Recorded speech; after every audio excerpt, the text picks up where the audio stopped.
Good morning, everyone, and welcome to Certificate course in UI and UX. If I share my screen first, I will quickly go through the contents of this course.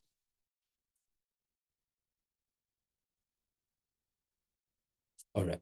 So we are going to start off with the introduction. We do an introduction to UI and UX and how you can apply these design skills in the job industry and as well, what are the opportunities that you will get after completing this course or learn further UI and UX.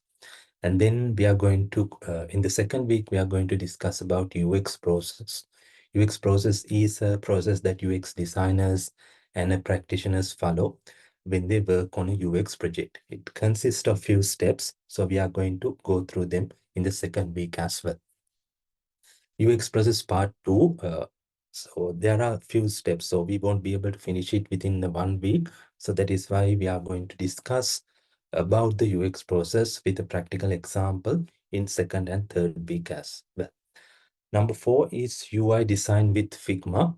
Figma is the tool that we are using in the classroom. There are other tools as well, such as Adobe XD or even SketchUp, but Figma is widely used and it has a free version as well. So that is a reason that we are going to use Figma in our UX course to do our UI designs. And finally, on the fourth week, I will give you a requirement for a capstone project that you have to submit in the fifth week. So on the fifth week, in the first session, what we're going to do is we are going to go through your designs and you have to present it to the classroom about your design thinking process and what you have learned in the classroom. You can apply the things that you have learned and do this project and give us a presentation about what were you thinking when you designing this kind of a project. And finally, I will give you a quick presentation on how to become a successful UI and UX designer and how you can find a job opportunity as a UX starter in the industry as well. So if I do a quick introduction about myself, I'm Savinder Rukshan. I have 10 plus years experience in the industry. Right now, I'm working as a freelance UI and UX designer, product designer. I want everyone in the classroom to introduce yourselves as well. Do a quick introduction. Tell me your name and tell me that if you are studying or are you working, and tell me why you selected this particular UI and UX course and what do you want to do after completing this course. So we can start off with Hisham.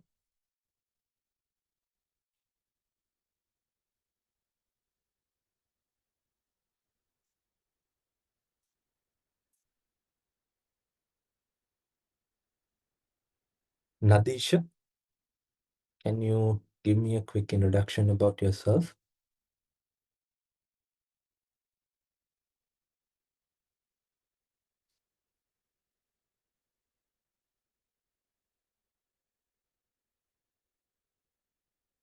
How about Netra Vijayasinghe? Hello, my name is Natara Vijay. I'm an undergraduate at Epic Candy. I just finished my first year. I chose this course because I'm interested in designing, mostly back end, and uh, uh, I would love to be a UI UX designer someday. That's why I chose this course. All right, thank you. How about Safna?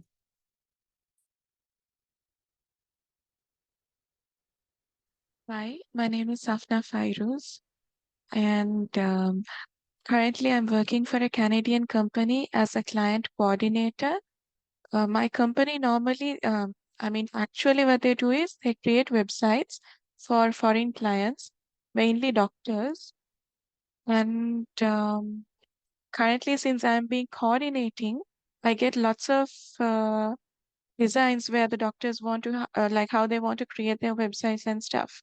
So the main issue is when I inform my designing team, they don't give a good output. So what I have in my mind, it doesn't work with them.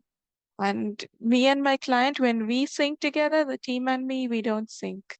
My main motive was to do a UI UX designing course and somehow get a thorough understanding of it and shift into the internal team so that I could be like more helpful towards my clients.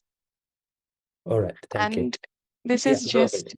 just, sorry, this is just like a startup. I just want to see if I am like if my brain would compat with this sort of studies. So that's why I just thought, why try a certificate course and see at first. All right, thank you very much. How about Samudi? Good morning, sir. I'm work as a graphic design in Sweden company. So I heard about some worker about this site. So I want to I have got interested about this site. So that's why I choose this code to get a simple idea how it's work, how it's used to work. So that's why I choose this course. Okay, thank you. How about Tarisha? Hi, I'm Tarisha. Uh, Basically, I'm a freelance graphic designer. I go under Tarisha Designs, and it's something I think the world is moving forward. So I need to upgrade my skill sets. So that's why I joined this course. Thanks. All right, thank you. How about Tishman? Tishaman? Hello, did you hear? Yeah, Did you hear me? yeah, we heard you. Thank you.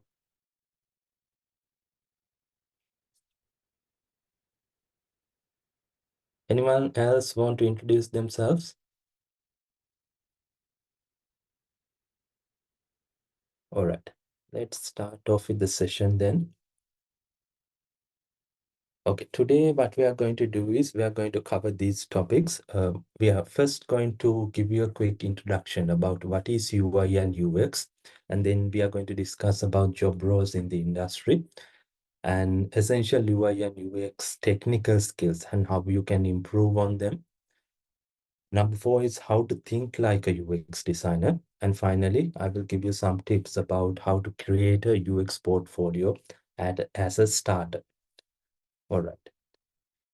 Let's start off with what is UI and UX. So what is UX? UX, which stands for user experience. It is actually how people can interact with the product. The product can actually be a digital or physical product, but in this course, we are mainly talking about digital products because this is more focused on the software industry and the product industry, the digital product industry. So we are going to focus more into digital products such as mobile apps or the websites or anything that people interact in a digital device. Okay. If I take this physical example, this bag of chips, it is actually the user experience is how easily this person can open this bag of chips and do the task. Let's say eat it easily. So that is the user experience. So the designer or the product designer of this particular packaging have to consider these things. So how can we give a better experience to our users? How can we give them a easiest user flow to achieve their task? So that is the thing in the designer's mind when they come up with this kind of a physical product design. Okay. If I give you a more detailed example, the what is UX? The process of enhancing the user satisfaction with the product by improving the usability. Usability is how easily you can use this kind of a product. It can be a digital or a physical product. Accessibility, how people can access. You know that people might have different accessibility issues. Some people might have visual impairment where they can't see properly. Some people might have motor impairment where they can't use or interact with your screens properly.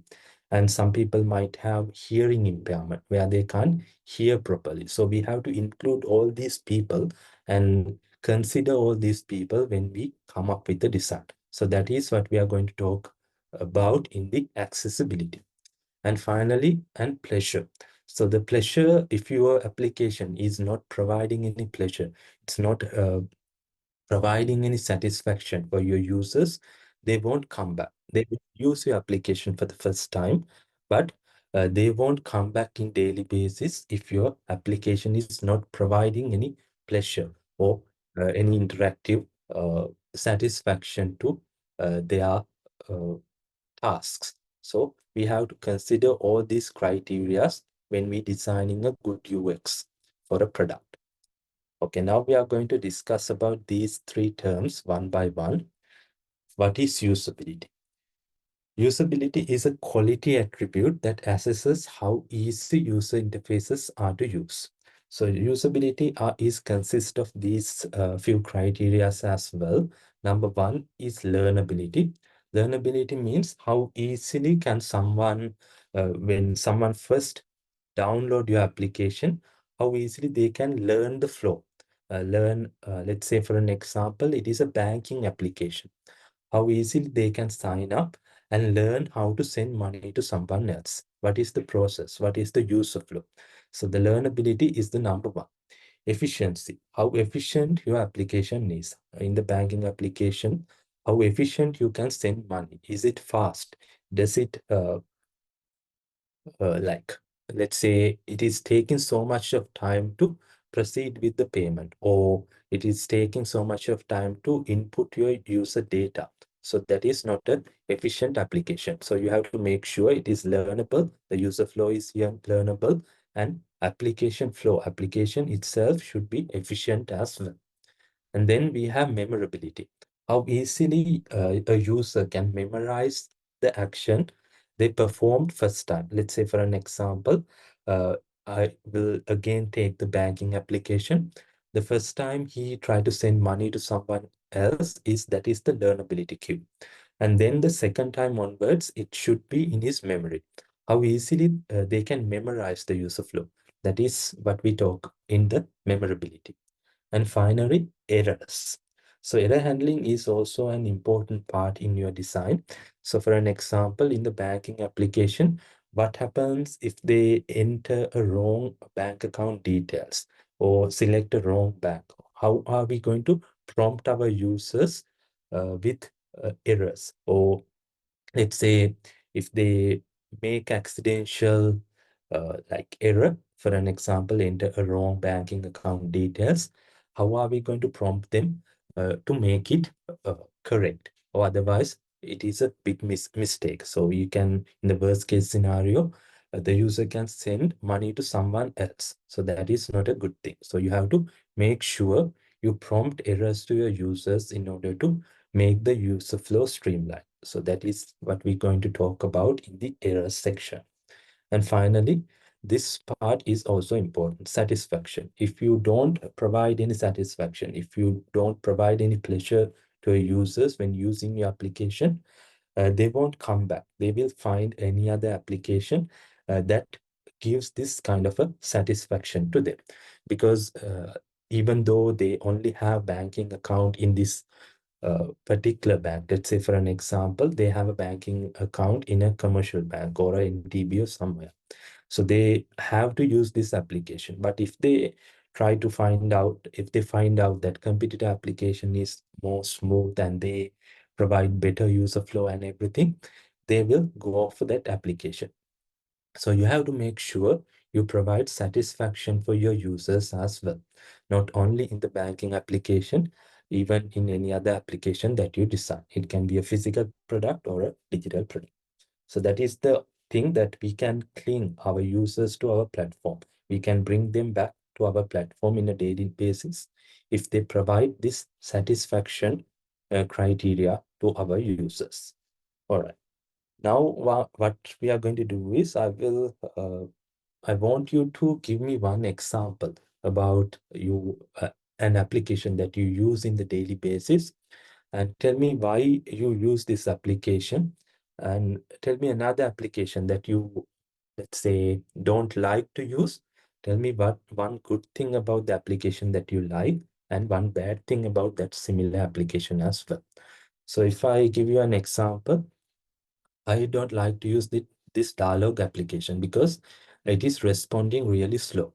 So if I want to pay my bill or something like that, I find it hard to load the application and pay the bill. It is taking so much time to respond. And even if I put my card there, it is taking some time. So when comparing to other applications, it is really slow, especially the applications we are using. I'm not using any other mobile service application. So that application for me is really slow to respond. So I want you to give me an example like that. What is the application that you use in daily basis? And tell me one good thing about it and tell me one bad thing about it as well. We can start off with Dinelka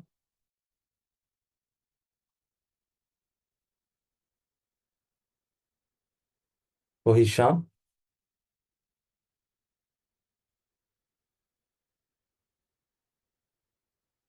Nadisha.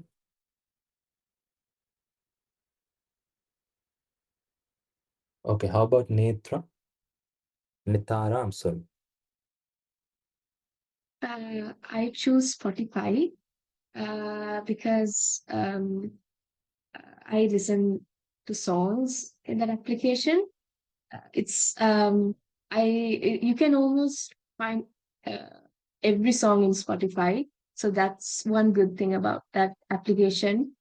And uh, the thing I don't like about Spotify is uh, uh, in the free version there are ads in between songs, so it disturbs my listening experience. So yeah. Okay, thank you. How about Safna? Well, I would go with the BOC banking app. Hmm. Because most of the time when I try to transfer money, it just bounces back, says some sort of a app error, server error, something. The plus point is that we don't have to go to the bank every time and do the transaction. So other than that, at times BOC app works. So I just think they need to boost up the speed and the accuracy in the app. Okay, thank you. How about Samudi? Any example?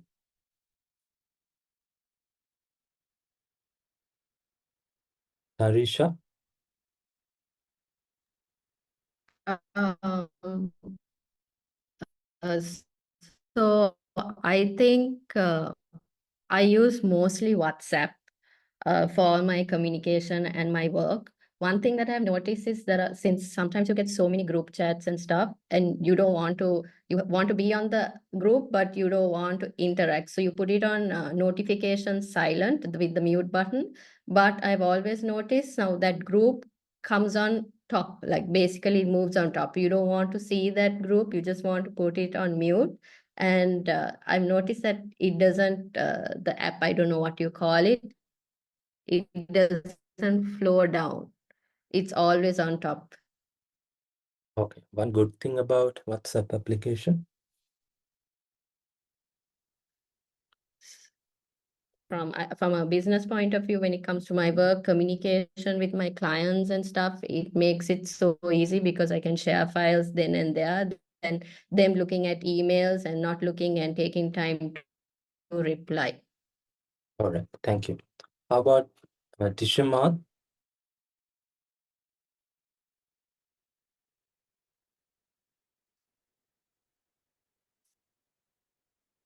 Okay, likewise, every one of us have some bad experience with the applications as well, especially these utility applications, the electricity board or even the telecommunication provider, and even the banking applications. Some of them have issues. So the user experience issues, connectivity issues, efficiency issues are there.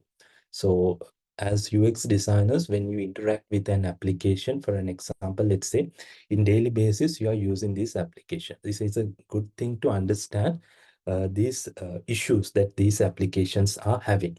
So in that way, you can eliminate them when you try to design an application yourself. So that is a good starting point. So most of these social media or even Google applications don't have much issues because they are spending so much time on research and development as well. So they are the applications are very streamlined, and most of the time we don't find any issues in these applications. Okay, now let's talk about these criterias one by one. We start off with the learnability. Learnability is how easy it for user to complete basic task in the first time. The users can quickly go from not knowing the system to getting some work done with it. So if I take the same example I took, the banking application, the first time you download the application, you might like don't have a clue about how to use the application. But when following their onboarding process where they give an idea about what you can achieve by using this application, then you learn how to send money to someone else, how to pay a utility bill. So those user flows are learnable if the UX designers thought about it when they launching this application. So the learnability is number one aspect or the criteria in our UX design, in the usability. In here, this application, the e-wallet application or something similar to banking application, we call this an onboarding flow. So after user download this application, before they sign up, we give them an idea about what they can do and what they can't do within the application. So we can tell them you can add all accounts and manage, you can track your activities, spending habits, and so on, and make online payments and make utility bill payments and so on. So you can mention all this in your onboarding process. The users who download this application will get a proper idea about what they can achieve by using this application when you provide these details in the beginning. Otherwise, they don't have an idea about what they can achieve. So it is a good place to give this introduction about your application. Before signing up, we can give them this onboarding flow. And even here in Microsoft Excel or even Google Sheets, we have this kind of a tooltips. When users are hovering over this particular section, even this button or even this table header or anything, we are showing them a tooltip with the details about that particular button, what they can do when they click on that particular button. So that is also a good user experience practice in order to give them a better learnability. It is part of the onboarding process as well. So the first time when you are using an application, you can see what is the application is about when you have this kind of a tooltips in the application. And number two is efficiency. Efficiency is once users have learned the design, how quickly can they perform tasks? So I'm again going to take the banking application as an example. So for the first time they learn how to send money to someone else. If I take the basic user flow to sending money, the first thing they have to download the application and they have to sign up or log in and enter their verification details, maybe the banking uh, account number and even the mobile number and even their NIC number or whatever. And after they sign up, they have a dashboard. In the dashboard, there may be an option to send money. So when they click on this send money option, the system will prompt them to enter the bank details of the receiver. So the bank name, bank account number, maybe the bank branch or whatever. And then finally, after entering these details, it will ask to enter the amount that you want to send. And if you have multiple accounts set up in your banking account, it will ask you from which account should we send the money. So that is the basic user flow. And finally, you have to click send button and maybe you will get an OTP and you have to add the code and the transaction is completed. And you will get a feedback by having a payment success or payment failure notification as well. So that is the normal user flow of a banking application and user flow to send money to someone else. So efficiency is something. Now, let's say I already mentioned about the efficiency. Memorability is something. Then in the first attempt, you learn about this experience, how to send money, and it should be memorized. So the user flow should be streamlined and simple. So that is the only way that users will memorize your application or the user flow. So you have to make sure you give a better user flow that you people can memorize and perform this action automatically from the second time onwards. So most of us don't even think, let's say for an example, we sign into Facebook or Instagram application. The first time we might have some difficulties in finding how to post a picture, how to send message to someone. But after some time, from the second time onwards, we are used to it. So most of the actions we perform are automatic. So it is in our mental models. So we don't have to think about it when we perform an action. So that is the memorability. So you should consider that as well. Next one is errors. How many errors do users make? How easily can they recover from the errors? So error handling is also an important part in mobile application development and also for the websites. So if I give you an example, let's say we have a contact form in here. So in the contact us form, if users put something else for an email address, we can give them a message saying invalid email address, and the required fields are, we are giving them a label called messages are required, and everything uh, is monitored. So you have to prompt these error messages to your users when they try to fill out a form. In a banking application, if they enter a wrong bank account details, you can validate and verify and give them a prompt regarding that you have to recheck your banking account details. You have to recheck your uh, bank branch or whatever. So that will give users better user experience. Otherwise, they make errors. Accidentally, they might send money to someone else. So that is not a good user experience. That is the worst thing that can happen to the user if you don't cover up these errors and prompt error messages to your users. Then we have satisfaction. So even though your application is handling all this, like if it is good in learnability, if it is good in efficiency, memorability, and you cover all the errors, you do a better error handling and everything. But if you don't provide any satisfaction, it is not a good user experience for your users. So satisfaction is how pleasant is to use the design. Users are subjectively satisfied by using a system. So if you don't provide any pleasure, so we can provide pleasure by giving them uh, better user flow or giving them micro interactions, quick animations. If the payment is successful, we can give them a quick animation with a green color accent, whatever. I think you already interacted with several applications. For an example, in a Pick Me and Uber application, if you find a taxi, if you find your ride, it will show you some micro interaction animation, and it will show you that you already booked a taxi. So that is a good satisfaction for the users. And also you have to make sure that users are subjectively satisfied by the using system. That means you can't satisfy every user that use the application. So in that case, you have to make sure uh, now, in the UX process, we have a step called user requirement or the research about the users, where we empathize with our users. In that particular case, we have a step called user persona. In the user persona designing, we were going to discuss about in detail in later sessions as well. If I give you a rough example, in the user persona, what we do is we interview few users that we think that they might become our end users. For an example, if we're going to design a ride sharing application, we are going to interview few users. Let's say we are going to interview 10 users.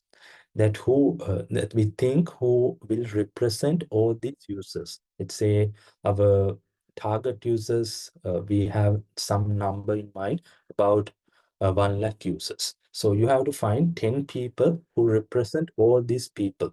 So we don't have time to interview all these people, like that is time consuming and it is not practical.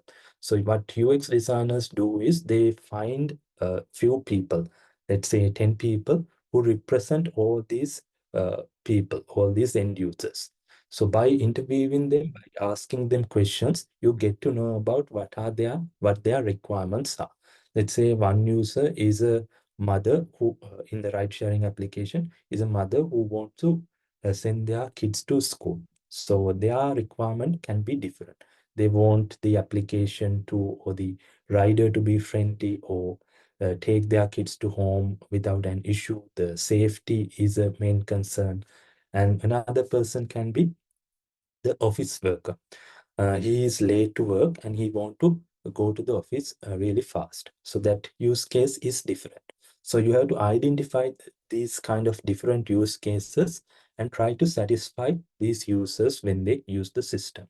Let's say for an example, for the mother, if you are not providing the details of your driver, their phone number, maybe their picture or their rating, it is not a good user experience to that particular user. Whereas if you are not showing the estimated time of arrival or estimated time of your when you want to go to your destination, so it is not a good user experience for the user who's trying to reach their destination faster, the office worker. So that is one thing you have to consider when you try to give satisfaction to your users, because users are subjectively satisfied by using a system. Okay. So in this example below, uh, even in Google or even a Gmail or a Outlook email, when you try to delete an email or a chat thread, it is giving you this kind of option. You can, if you accidentally delete it, you can undo it by clicking on this particular button, or you can swipe left and archive or delete your thread altogether. And even in a spreadsheet application, if you select and delete several rows accidentally, you can still undo by clicking this undo button right here. So that is also a good user experience. And even in systems such as operating systems or even a image bucket, but if you delete some images or if you delete some files accidentally, you can still undo or you can still reverse your action by clicking this cancel button. So that is a good user experience that you are giving your users. And even here, when users uploading a picture or uploading a file to the system, this is even uploading a picture on Facebook or Instagram or any other application that you use in daily basis, the application itself showing us the progress of the uploading file. So that is also a good user experience. If you're not providing them with this kind of uploading progress bar, they won't know that how much is left, how is my picture still uploading. They will leave the browser and it won't upload as well. So that is also one thing that you have to consider if your application consists of uploading rich media. So make sure to implement them as well. So now we talked about usability, and usability consists of these criteria: learnability, efficiency, memorability, errors, and satisfaction. Now let's talk about accessibility. Any questions so far?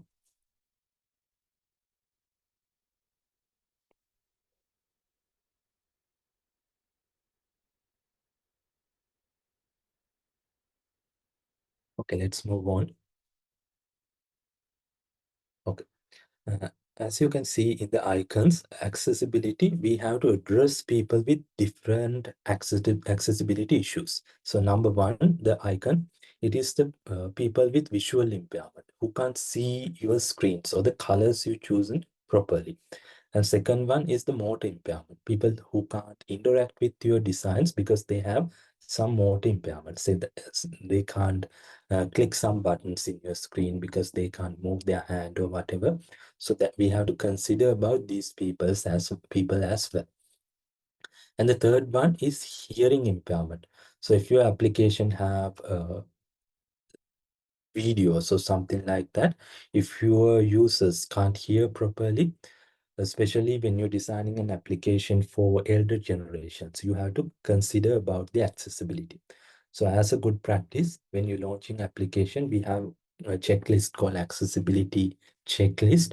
You have to consider each and everything that we provide in this list if you want to launch a successful and more accessible product for your users. And this one represent preferences. So users can customize their user experience based on whatever they prefer. They can choose the dark mode or the light mode or whatever they like. And this one is closed caption.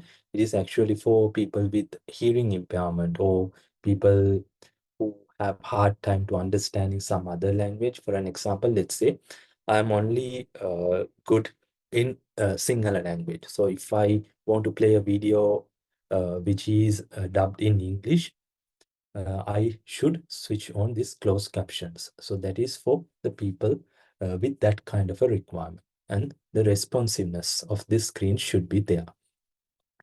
So if your application is not responding based on the device, for an example, you only design your application optimized for the desktop or a laptop devices. But when the users try to use your application through a mobile device, they find it hard to use. Particularly nowadays, most of the users, over 70% of users, are accessing web or the internet through mobile devices.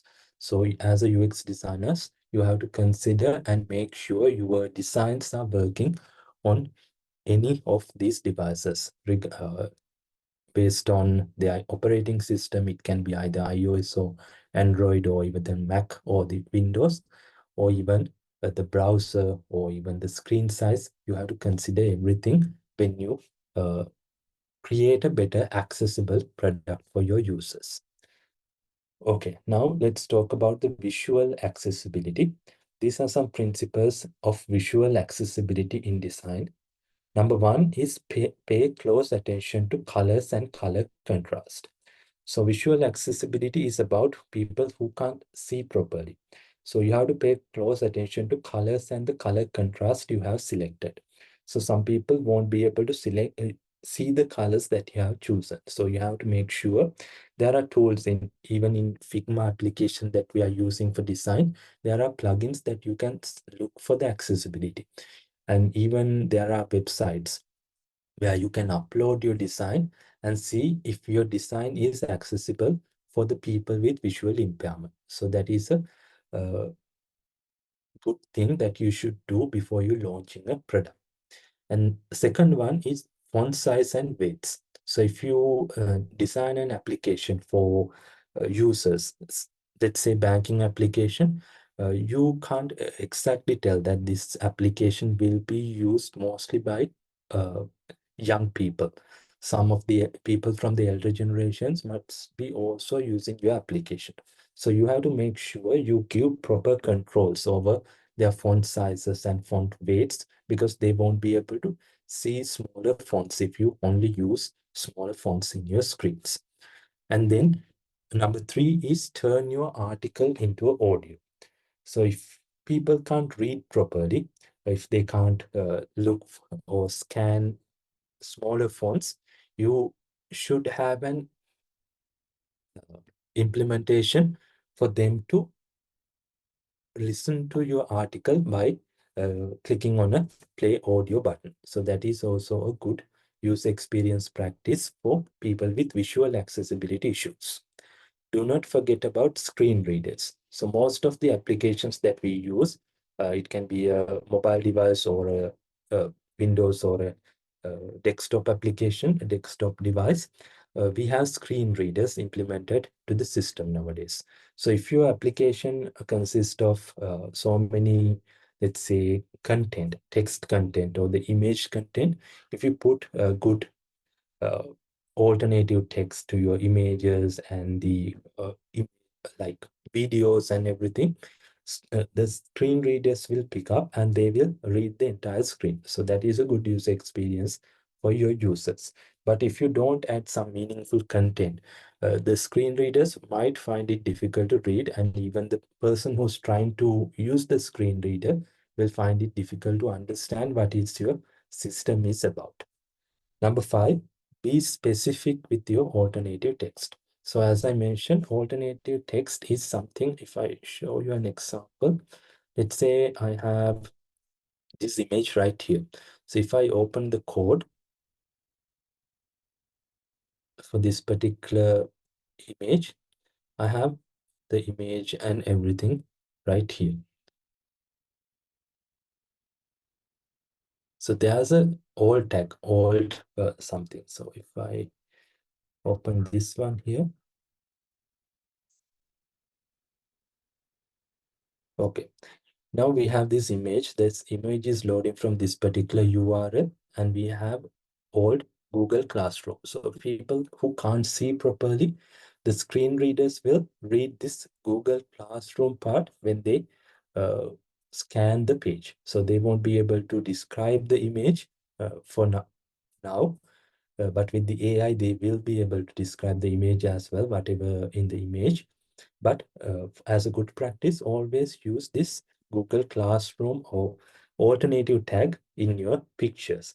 It can be applied for any rich media. Even if it is an image, you can put a alternative tag. Even if it is HTML5 canvas, you can use an alternative tag. So it will give a better accessibility for your users who have uh, difficulties in uh, seeing your image, or people with connectivity issues. Let's say you have very slow internet connection and the server is not responding and the images are not loading. So in that case also, you can use this alternative tag to tell your users what is this is about, this image is about. So that is a good user experience practice in accessibility. Okay. The form field design relies only on red and green to indicate fields with and without an error. Colorblind users cannot differentiate the fields highlighted in red. So on the left-hand side, this is the color scheme that designer has selected. But on the right-hand side, this is what colorblind people see. So they can't differentiate the colors, the green color and the red color. So they won't see if it is an error, uh, even though the designer highlighted or the circled it in red color, the color blind people won't be able to see the error.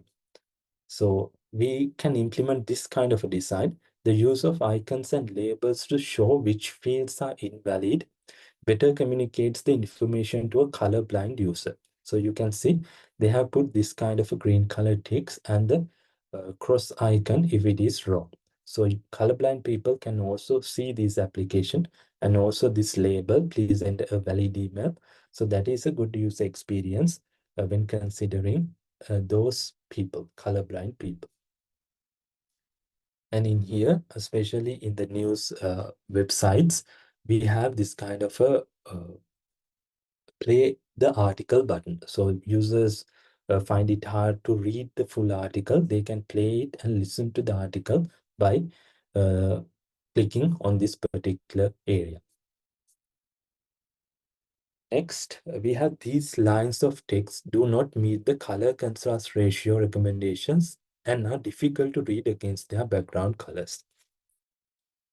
So when you put a background color and the foreground text, you always have to make sure you have a good contrast ratio between your background and the foreground elements. The foreground elements in this case are these texts. So the lines of the text follow the color contrast ratio recommendations and are legible against their background colors. So if you select a white color as your background, your text should be more contrast, more into black or a gray color. So it will give you more better readability for your users. So they can differentiate between those two foreground and background elements and read it easily. So similar thing applies if you select a dark mode or a background color in a dark color. There are plugins in Figma. You can achieve the same thing. So you after you do the design, you can install this plugin and run your application through it, and it will give you recommendations about the color contrast ratios and the how you can achieve better usability or the better accessibility in your designs. So make sure to remember this as well. This example, low contrast text is hard to read on desktop, but it becomes even more difficult on mobile. Imagine trying to read low contrast text on mobile device while walking in bright sunlight. Yet again, this is a good reminder that accessible visual design is better visual design for all users. So especially when you are designing an application, mobile application for users, you have to consider all these factors as well. So in our country, especially when we go outdoors, there's a direct sunlight. So sunlight is something that you have to consider. So the application's interface should be more contrast. So if it is low contrast, people will find it hard to read against the background. Again in the outdoors. And also another thing that you have to consider, even though you can put your device on maximum contrast, you have to consider about their battery consumption as well. So when you are designing something, you have to consider all these and find out better solutions based on your scenario. Let's say for an example, you are designing application for a Salesforce people or the taxi riders, ride sharing application. So they will interact with your application outdoors or in a direct sunlight. And they consider about their battery consumption or the battery life as well. So how you can find a solution, better solution, where they can see their screens properly and also reduces the battery consumption. So you have to think of all these when you try to design an application for these kind of users. Okay, an image without useful description. So in this particular e-commerce website, when someone try to buy this t-shirt, they don't have a proper idea about what this t-shirt is about. Let's say for an example, people with visual impairment try to log into this screen and try to buy this product. So it is not providing any details about this product. What is the material?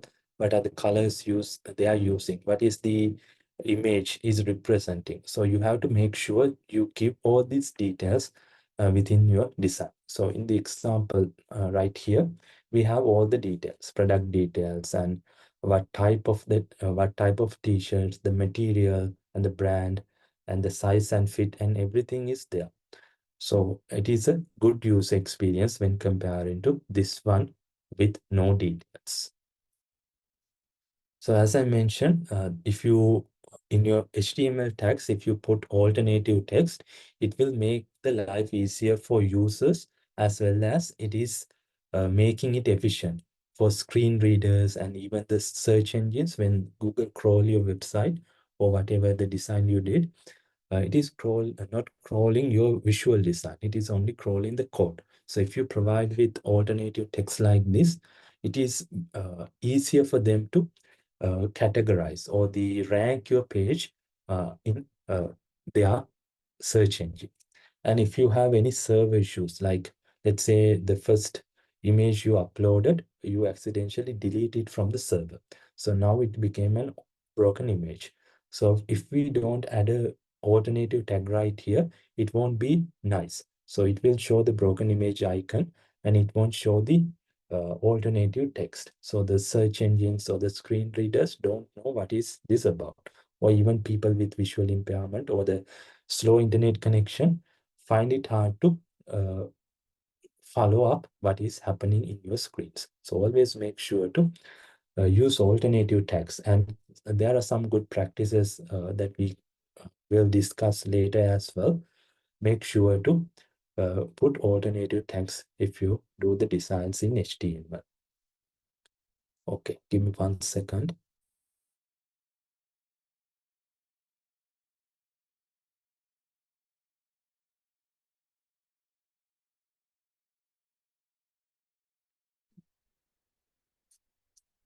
We talked about visual impairment.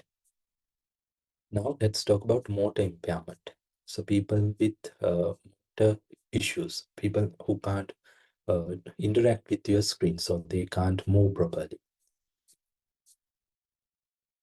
Okay, so in operating systems such as, let's say, iOS or even Android or even WhatsApp application, now we can send voice memos. So that is a good solution for people with motor impairment.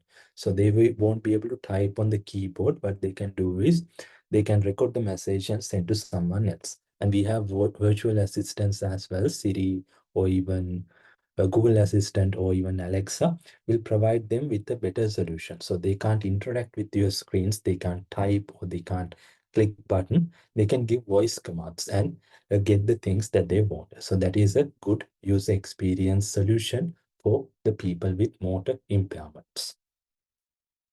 And this is for people with hearing impairments, people who can't hear properly. So we can implement closed captions. Most of the time in YouTube or even Netflix, they provide these kind of a closed captions whenever you try to play a video.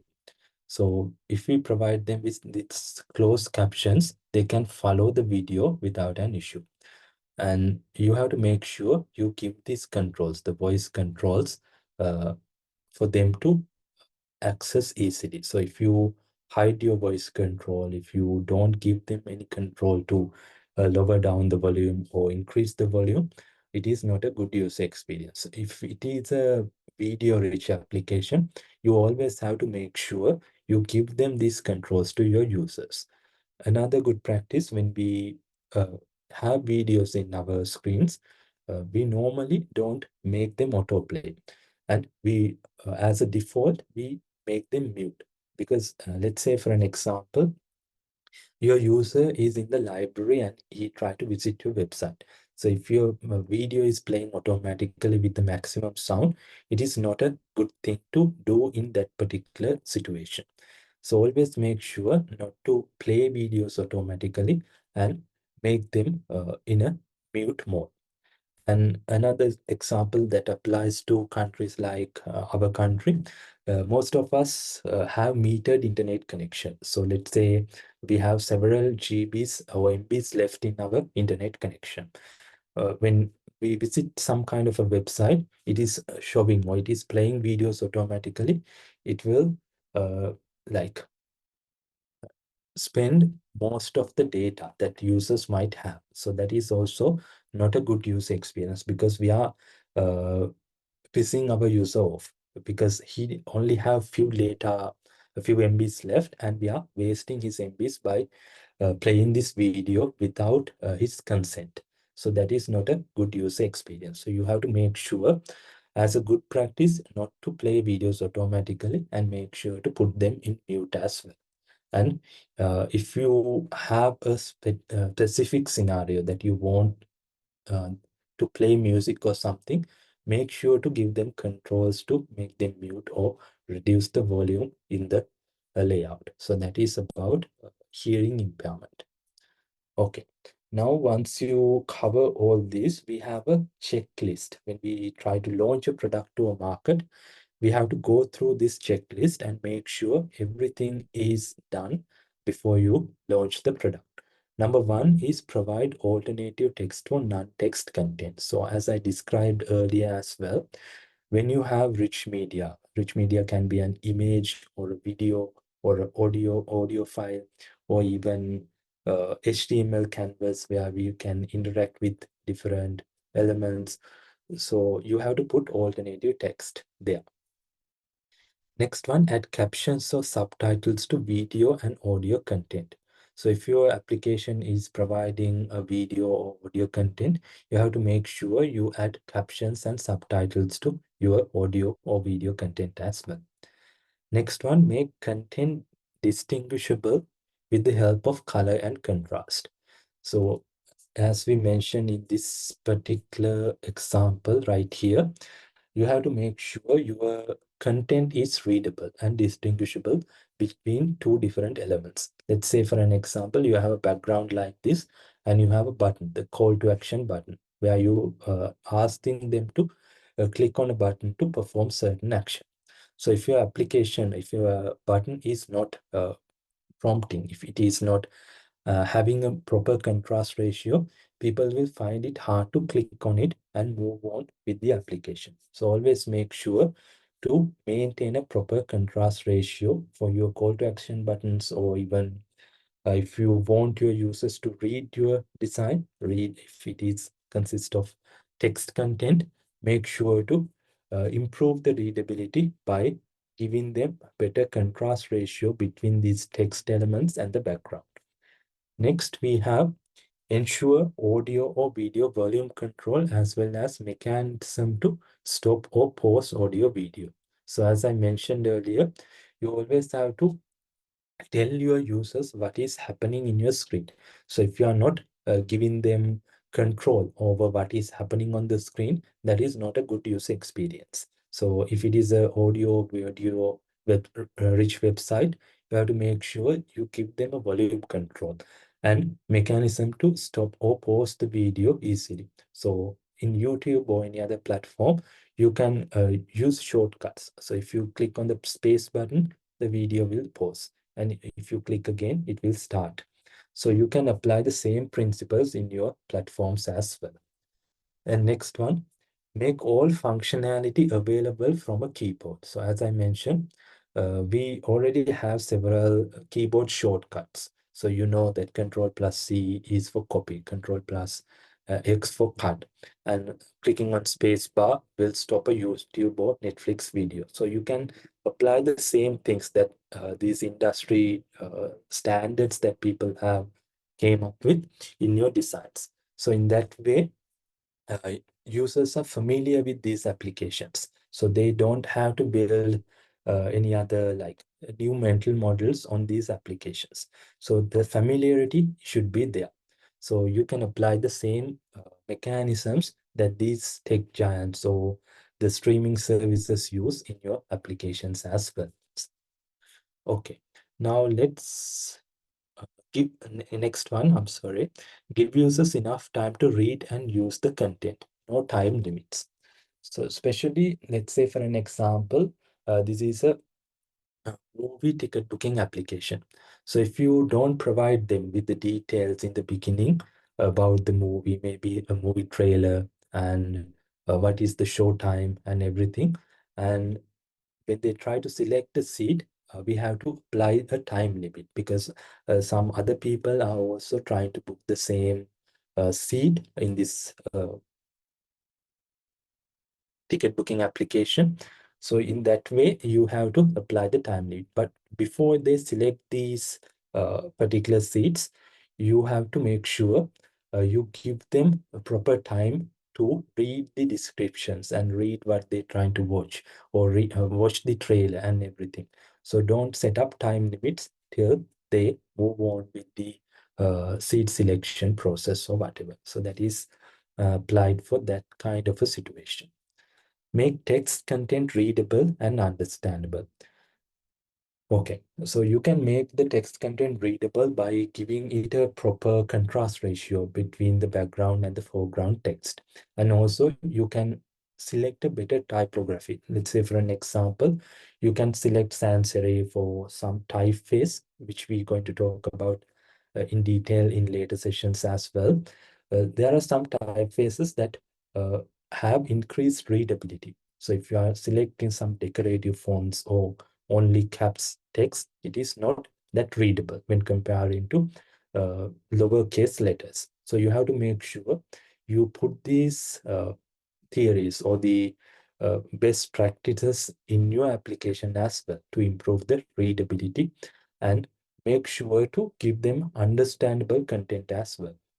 So even though the person who is designing and developing are technically like sound people, tech savvy people, most of the users who use your applications might not have good technical background. So you have to make sure you avoid using jargons or specific text that people won't be able to understand, and make sure to give them an understandable content as well in the designs or the content that you write for your designs.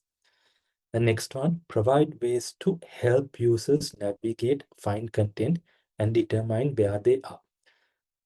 Okay, so in a application like this, we have the navigation bar like this. Now they know that they are in this particular website and they are using UI and UX batch 22. So we have highlighted that part, and even the stream, classwork, people, and everything. So when we click on that, that particular active tab is highlighting. So that is the one way that we can show our users about what is the tab they are currently on. So you have to apply this in your designs as well. Make pages operate in a predictable way. So as I mentioned earlier, most of the users, when they try to use your application, they have prior experience using similar or different applications. And they have certain expectations about your application as well. Let's say, for an example, the search bar should be on top right here, because most of the applications have search bar on top. If it is a e-commerce application, or even if it is a search engine application, the search bar is the main feature of most of these applications. So it should be on top. So if you hide it somewhere else, if you hide it inside a menu item, they might have to learn. And most of the people don't like to learn or try to find your designs or try to learn something new and use your application, because they are so used to, they have already created mental models based on different behaviors, the things that they have interacted with. Let's say another example, the sign up or the login button should be uh, up top, or the search bar should be up top. So if you are not using these practices in your design, it is not a good user experience. So that is not the predictable way, and you have to make sure you apply these principles that set by the other people or the standards in your designs as well. And next one, help users avoid and correct mistakes. So as I mentioned, if they try to fill a form, try to send you a message through the contact us form, or even try to send money to someone else, if they are making an error in their input, if they try to uh, move forward without entering the correct email address, you have to make sure you give them an error message asking them to make sure they correct their mistake before moving forward. Finally, ensure compatibility with assistive technologies. Okay, screen readers and even let's say voice commands. If you provide users with these kind of assistive technologies, it is a good user experience as well. And also, if it is a text rich or the video website, you have to provide them with closed captions and open captions or whatever you prefer based on your end user requirements. So those are the accessibility checklist that you should follow before you launching a product to a market. Okay. Now let's talk about closed captions. So most of you are familiar with this when you try to watch a video on YouTube in different language or similar language, they always provide automatic closed caption. Even Netflix, we have closed captions or the subtitles when you're trying to watch. So these are the features about subtitles, closed captions, and open captions. Language usually matches the audio. In the closed captions and open captions, language usually matches the audio. And then in turning them on and off at will is available for subtitles and closed caption, but in the open caption, which is hard sub to the video, so you won't be able to switch it on or switch it off. Next one includes background sound descriptions. So when you watch a video on Netflix, or let's say Netflix, when there's a background sound, they describe it in a text. So that is open in closed caption and open captions. That feature is there. All right.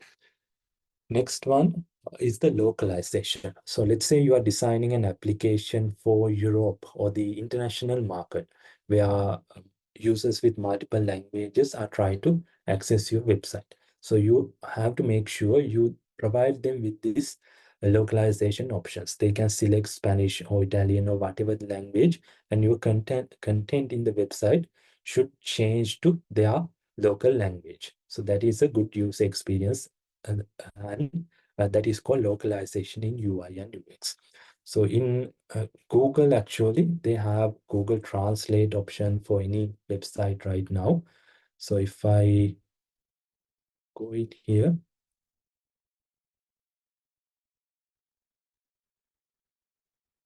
you can convert to any other language. So let's say for an example, so you can select what is the language that you want it to translate to, and it will automatically translate to whatever the language you like. Say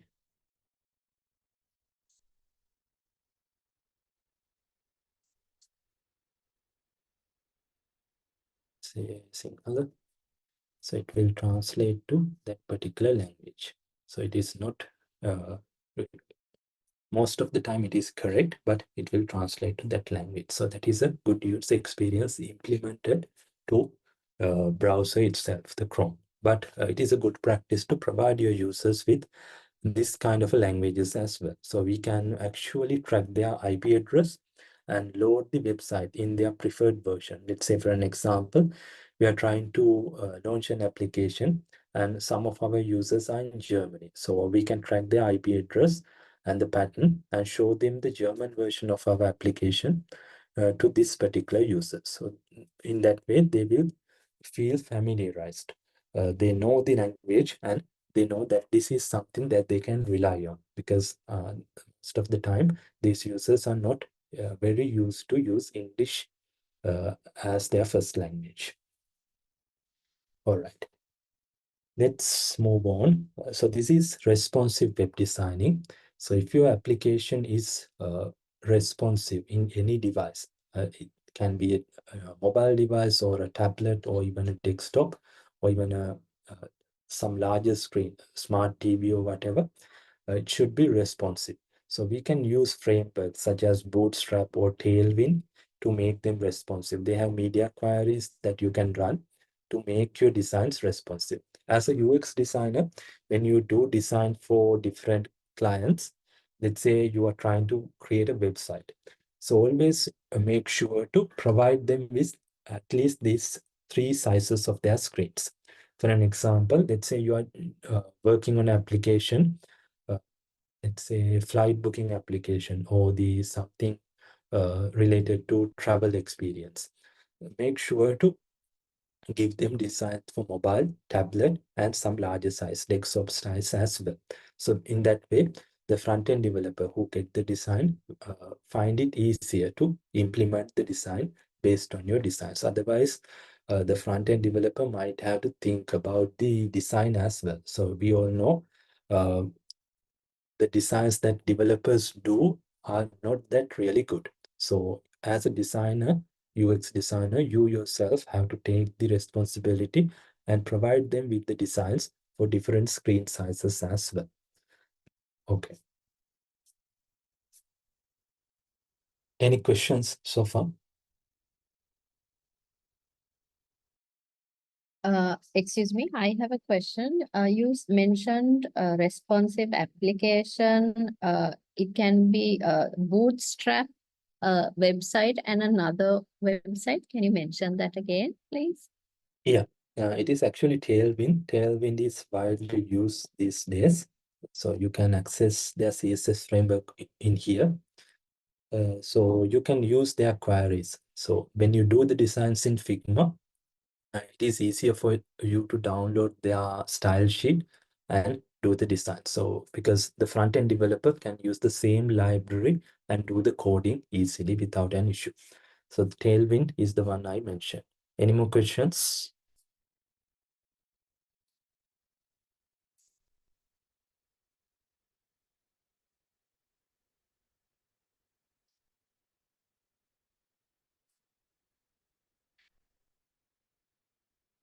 All right. Now on this example here, if you don't if you don't have a proper user experience, users will get disappointed. So for let's say if you don't think about the accessibility, if you don't think about the contrast ratio or any of the things that we mentioned earlier, it is not a good user experience. So we have always have to make sure to give our users what they expect and satisfy them as well in order for them to come back to our system and use our system in daily basis. Okay, now I want you to give me an example about an application that you use in daily basis. Let's say,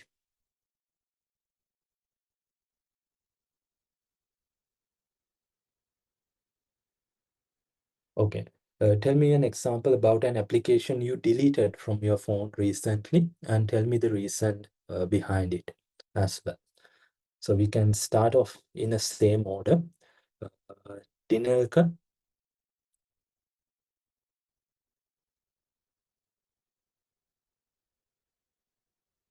Hisham, one application you deleted recently and the reason behind it. How about Nadisha? Nadisha, I'm sorry.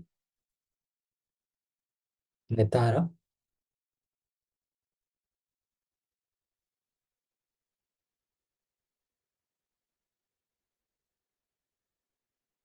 Safna.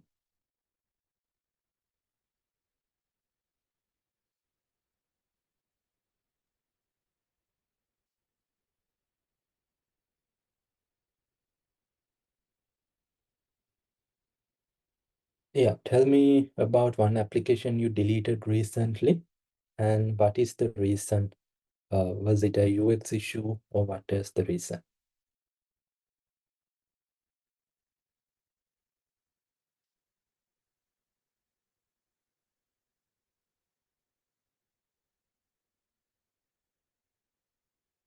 Okay, how about others? Samudi?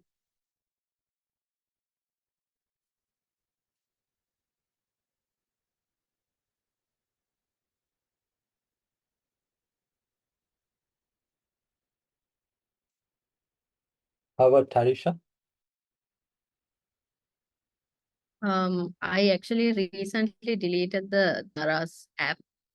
I just felt like it was like too much of info that you're getting at the start. Uh, it is there is no particular reason, but I just felt like it was very cluttered and it's like sale kind of feel to it. I don't know whether it's meant to be like that, the user app, but I just deleted the Daras app. Okay, okay. Thank you very much. Anyone else?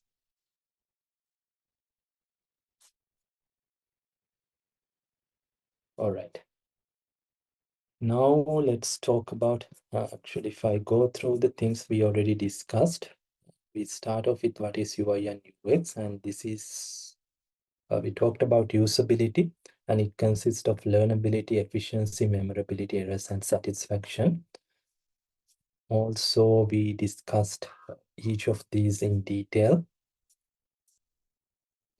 Talked about accessibility.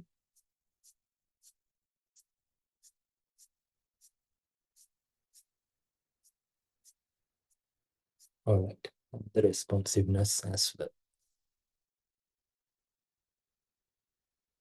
Okay, UX and UI. So this is the differences and similarities between UX and UI.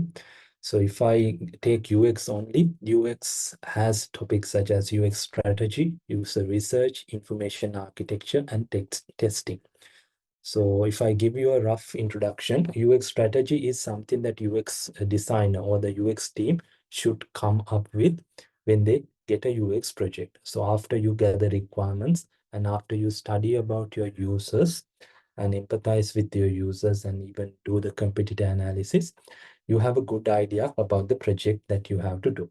So in that case, you have to come up with a UX strategy where you decide on the time frame and the budget and the manpower requirements and everything you should put in this blueprint document where what you refer to in throughout the project when you do the UX project. And you can send the same thing to your client and the stakeholders and the team members to follow this strategy. So it is actually action plan and a blueprint of your UX designing project. And then we have user research. So the user research is another important, because as a UX designer, what you task is to create a designs that users will use. Like for an example, you are trying to find a solution to a problem that users already facing. So the user research and understanding the problems that they are facing, and what are their motivations, what are their requirements, and what is their pain points that they are facing, what are the other competitor applications that they are using in daily life, will give you an idea about your users and what they are expecting from your application. And next one is the information architecture. So in the information architecture, what we do is we create a document or a representation of the screens. For an example, this is how we present our information in our screen. This is where our search bar should be. This is where our call to action buttons should be. This is where our sign up page and all the user flow and the placements of the buttons and the hierarchy should be decided in this information architecture document.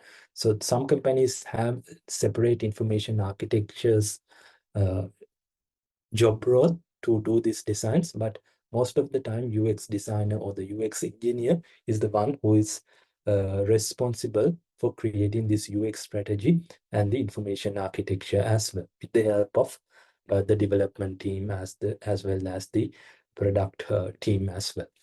And finally, we have a testing.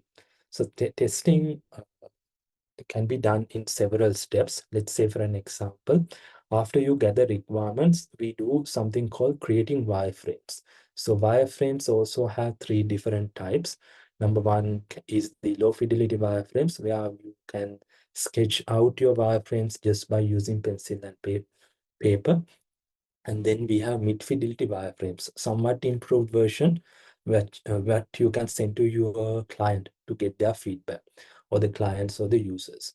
So that is one step that we can test our design. And high fidelity wireframes, the final wireframes we design, we again can send them for testing. So we can test with our users and get their valuable feedback. And finally, when we design when we do the visual design using Figma or any other application, when we create the final prototype, we can again send them for testing. So the testing is also really valuable and really important step in UX design, because if you don't gather the feedback from your end users, your application won't be a successful one. So they won't like it when we launch the application. Okay, now let's talk about UI. UI consists of color theory. Color theory is, we have a thing called color wheel, which have different colors. So you have to match different colors to evoke different human emotions. For an example, the different colors are representing different human emotions and the messages that you want to give. If I take blue color, it communicate the confidence or the responsibility or something like that. And whereas the orange or the yellow color, energy, because it is related to the sunlight. So you have to make sure you understand about these different colors. I'm going to talk about the colors in later lectures as well. So the color theory is also important. So that is the way that you can apply your design, like visual designs with the colors that users might like. Next one is the typography. So typography is also really important. So let's say, for an example, you are designing an application for the banking or the professional industry or the corporate sector. You have to decide on the typography that you are selecting. Let's say for these people, we have to give some professional looking typography.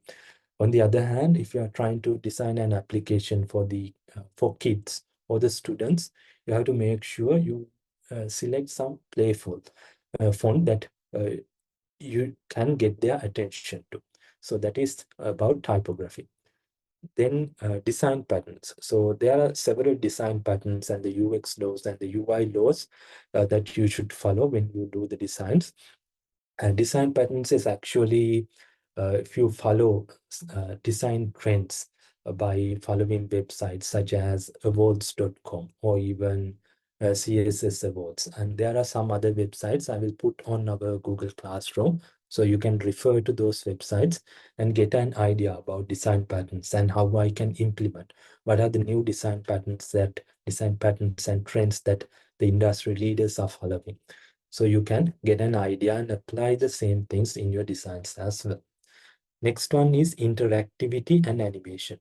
So if you can provide your users with good interactive and animations, let's say for an example, feedback when they touch certain part, let's say a button, you can zoom in or you can give some interactivity to that particular button. So they uh, feel that the screen is responding to their action, whatever they are taking. So that is interactivity. And you can provide with animations such as loading animations or even uh, button animations based on their interactions. So if I take both of these, the intersection of both UI and UX, empathy. So if I want to create better user experience, I want to empathize with my users. I have to research about my users. I have to ask questions from my users regarding their daily life and regarding how they use this application and what are the other applications that they are using and what are the problems that they are facing with these applications and what you expect our application to be. So I can empathize with them and come up with a better UX design, UI and UX design by empathizing with the users. Number two is the collaboration. So the collaboration is also really important. Most of the time, if you are working in a company, you have to collaborate with your co-designers or the product team members and even with the clients or the stakeholders, any stakeholders if you're in your project.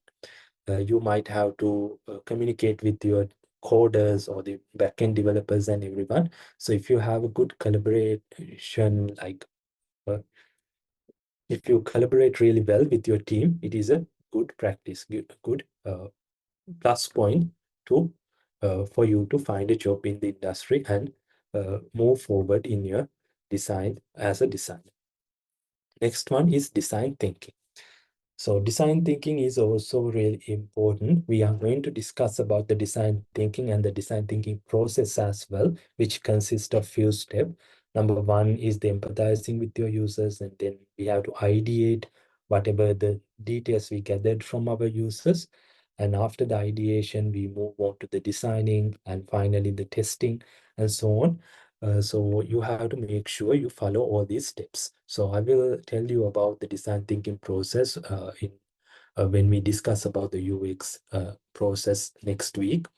Uh, and finally, we have prototyping. So UI and UX both is required to do the prototyping because after you created your wireframes in the UX process, you have to make sure you create the visual designs. The prototyping is something that you can do in Figma, and then you can send these prototypes. It is actually uh, the look and feel of your application will be there in the prototypes. It is a click-through prototypes where users can click on the screens and interact with your product. But the backend or anything is not connected, but the look and feel of your application will be there. So we are going to create some prototypes when we do the Figma practicals as well. So the prototyping is another important part in both UI and UX. Okay. We were discussing about UX and UI, and now we have to do the UX strategy. UX strategy it is used to create an understanding between designers and the goals of the business or a product or the feature that we are going to launch. More specifically, it is a document of guidelines and rules that outline how the design team aims to achieve the organization or product's objectives. So UX strategy is a documentation that when you create it, you have to make sure you have a proper idea about the goals of the company or the organization that you are going to work with. And then it is UX strategy is a process that should be started first before the design or development of the digital product begins.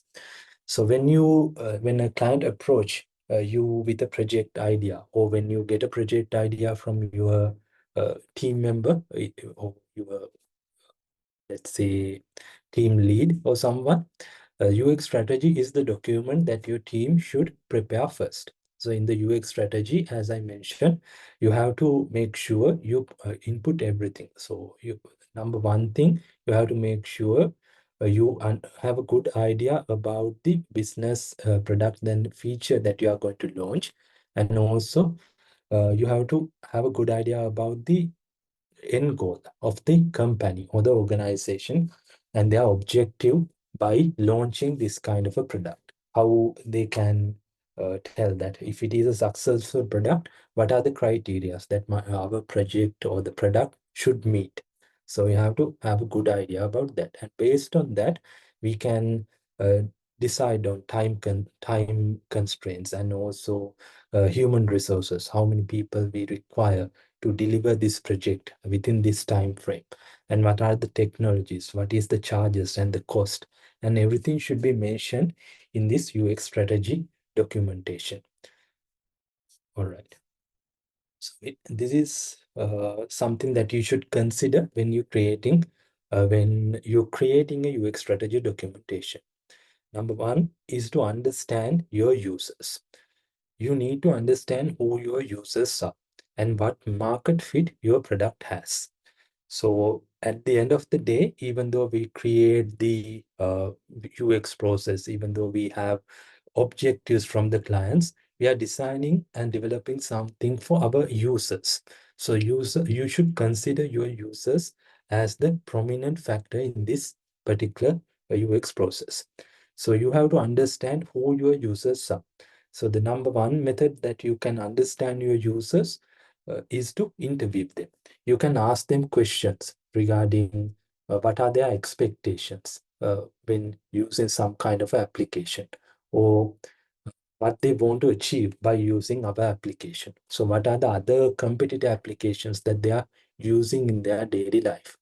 Or what is the good things about these applications? What are the bad things about this application? So you have to get a proper idea about your users before you start off with the entire UX process.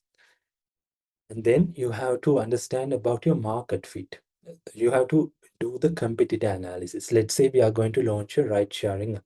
You have to understand, you have to research about the market. What are the competitors we have?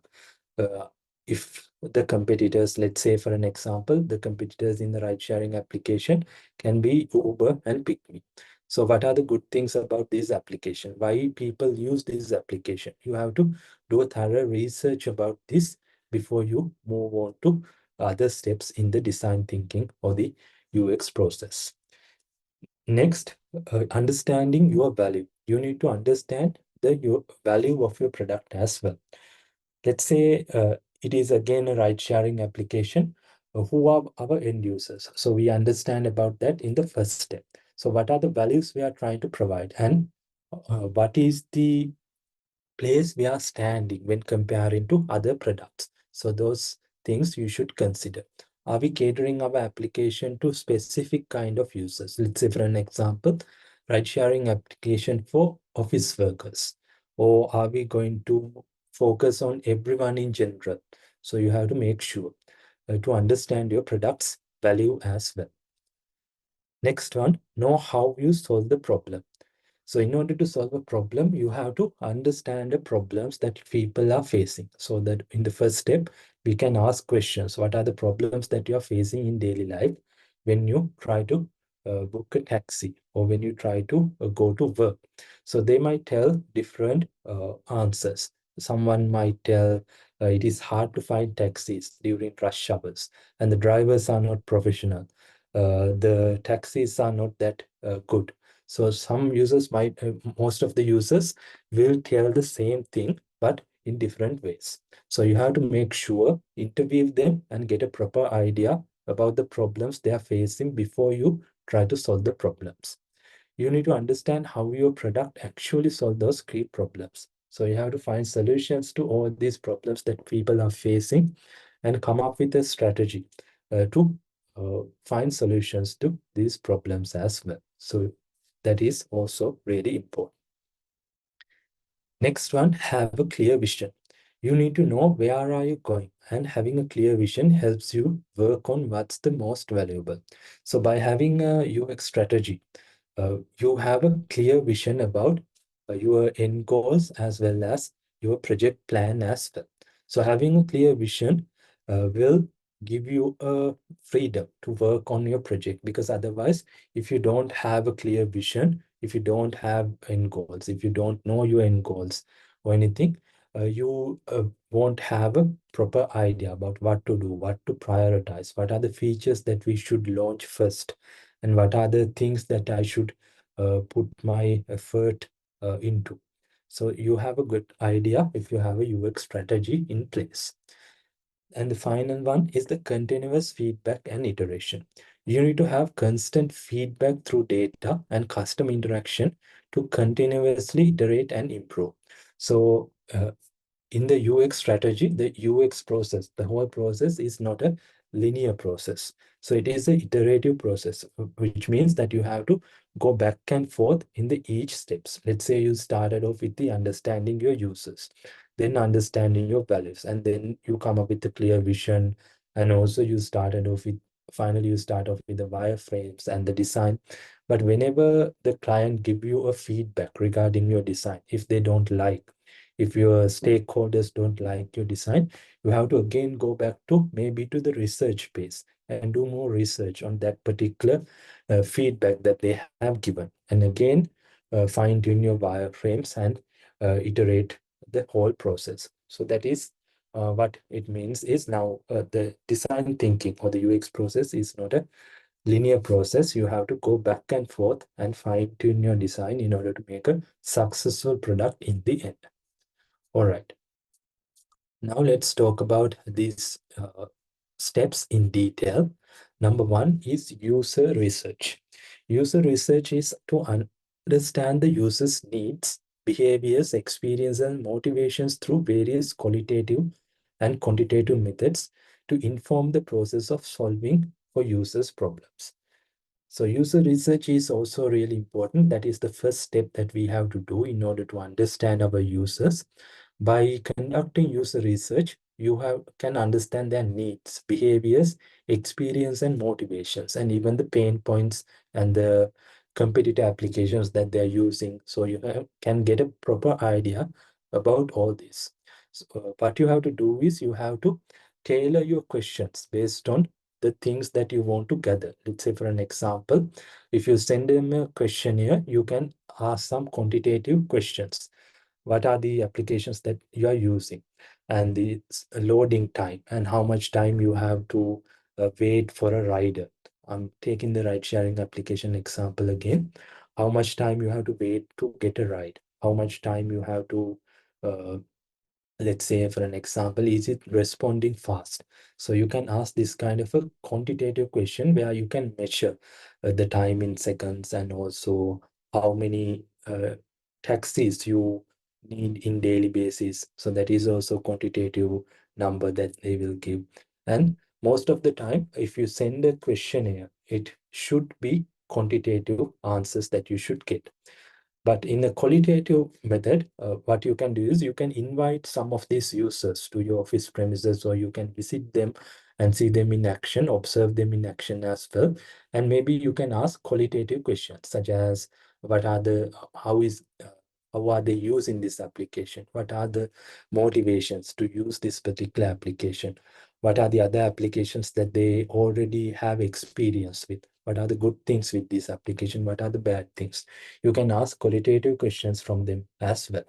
So it is a good practice to ask qualitative questions in person and send quantitative questionnaires to them online, because most of the time people open up and tell their real problems when we actually in front of them and try to interview them. So that is a good method to use in UX research.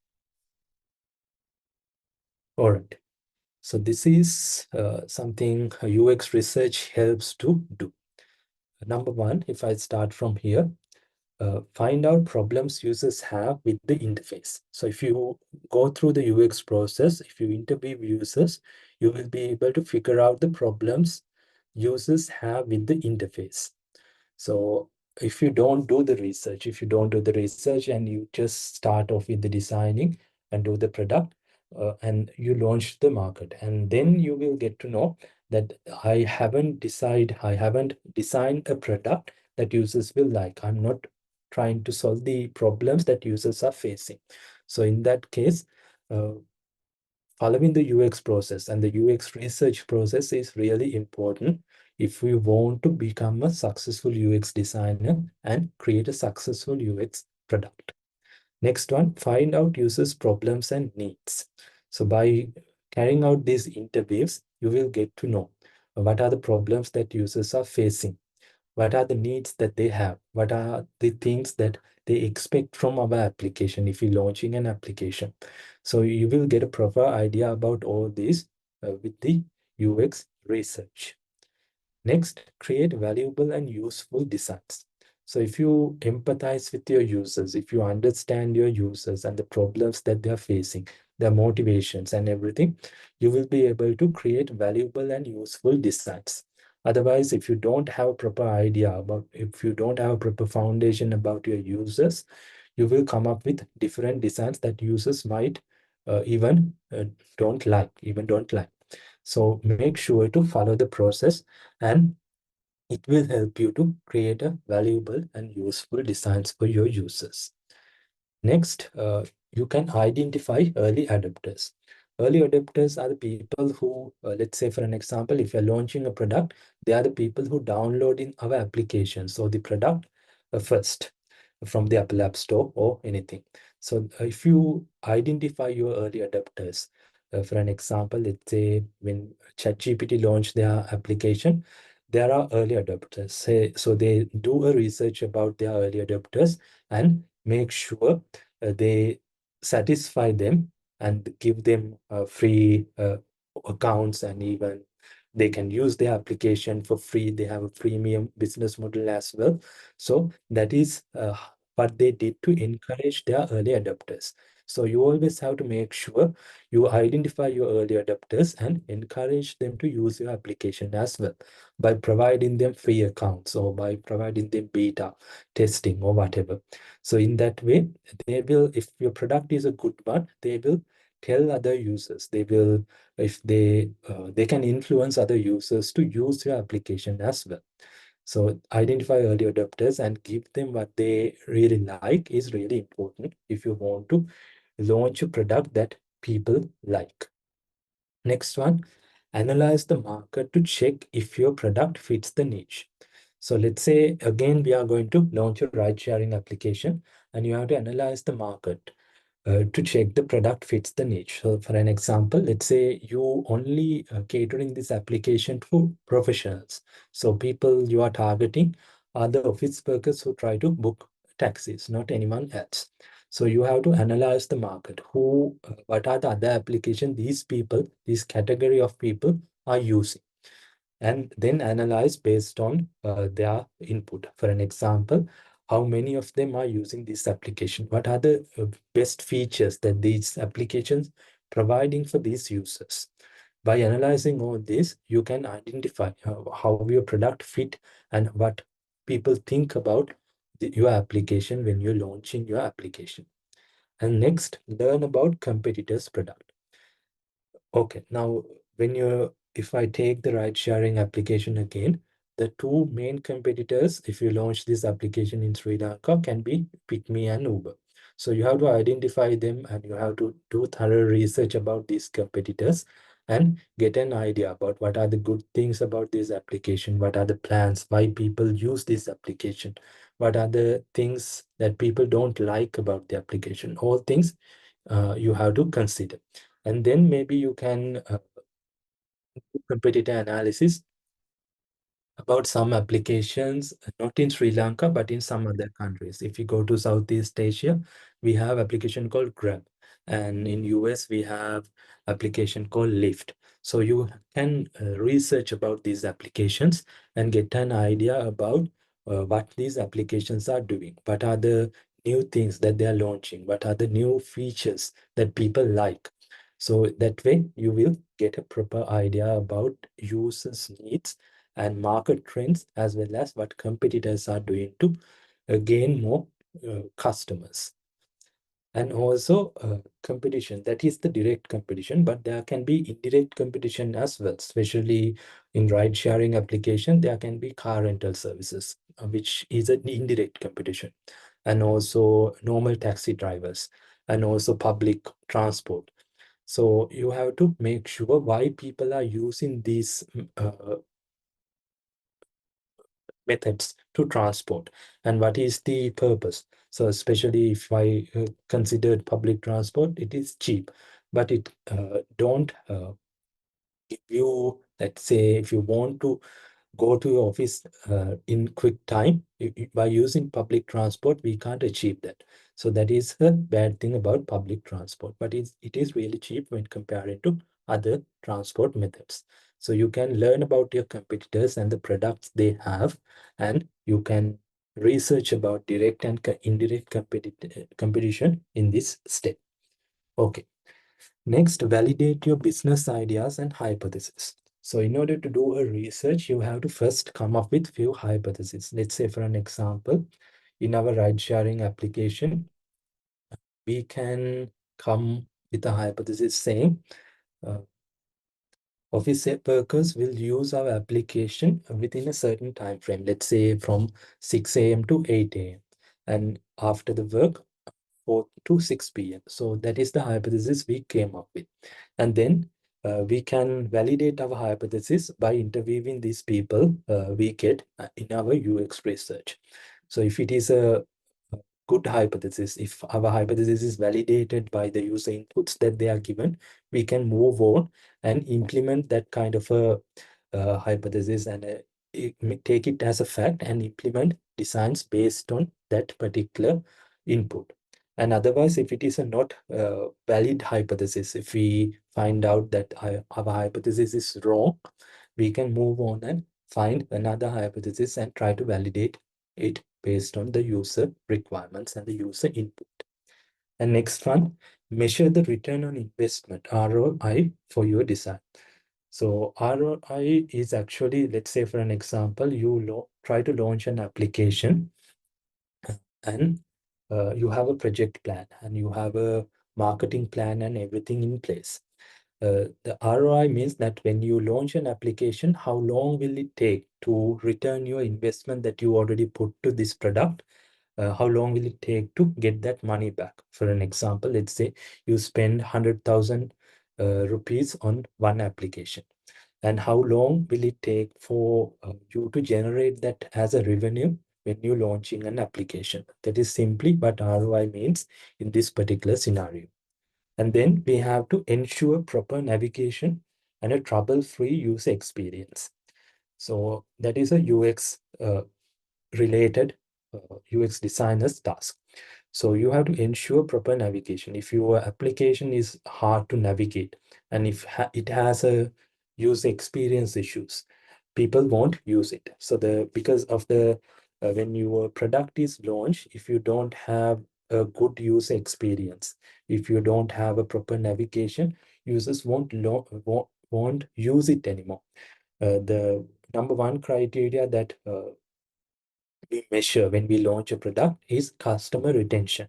So if they don't come back to our product after using it for first time, that is not a good product. So if we ask the if we don't provide them satisfaction, if you don't provide them with the things that they expect, they won't come back. So the number one way we can make revenue by using our application is to uh, enhance customer retention. If they drop off, if they don't use our application after the first time, your application won't be a successful one. So you have to consider all this, and UX research will help you to consider and find solution to all these problems if you follow it thoroughly from the beginning. All right. Any questions regarding UX research?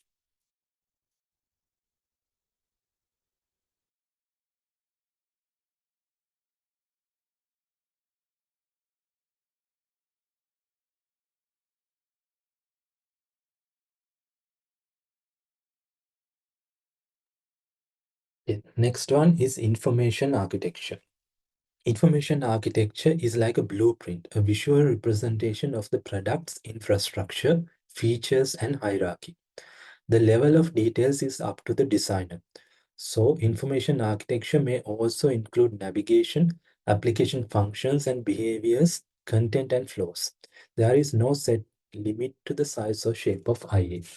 So, information architecture's responsibility is to create a blueprint, a visual representation of products infrastructure. Infrastructure can be what are the designing, let's say, visual design principles that we are using.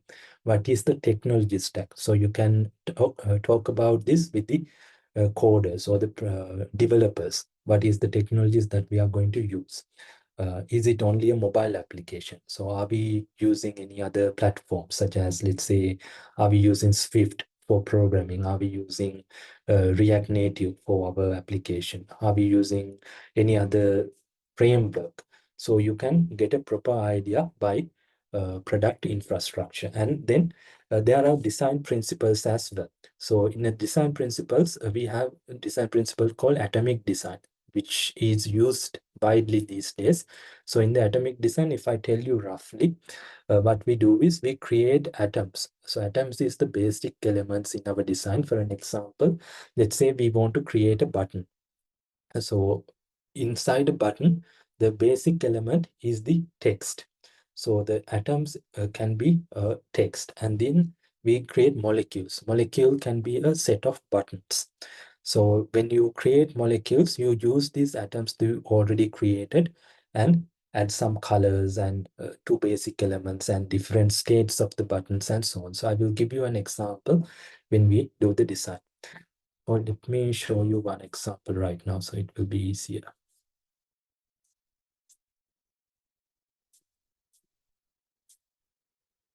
Let's say this one.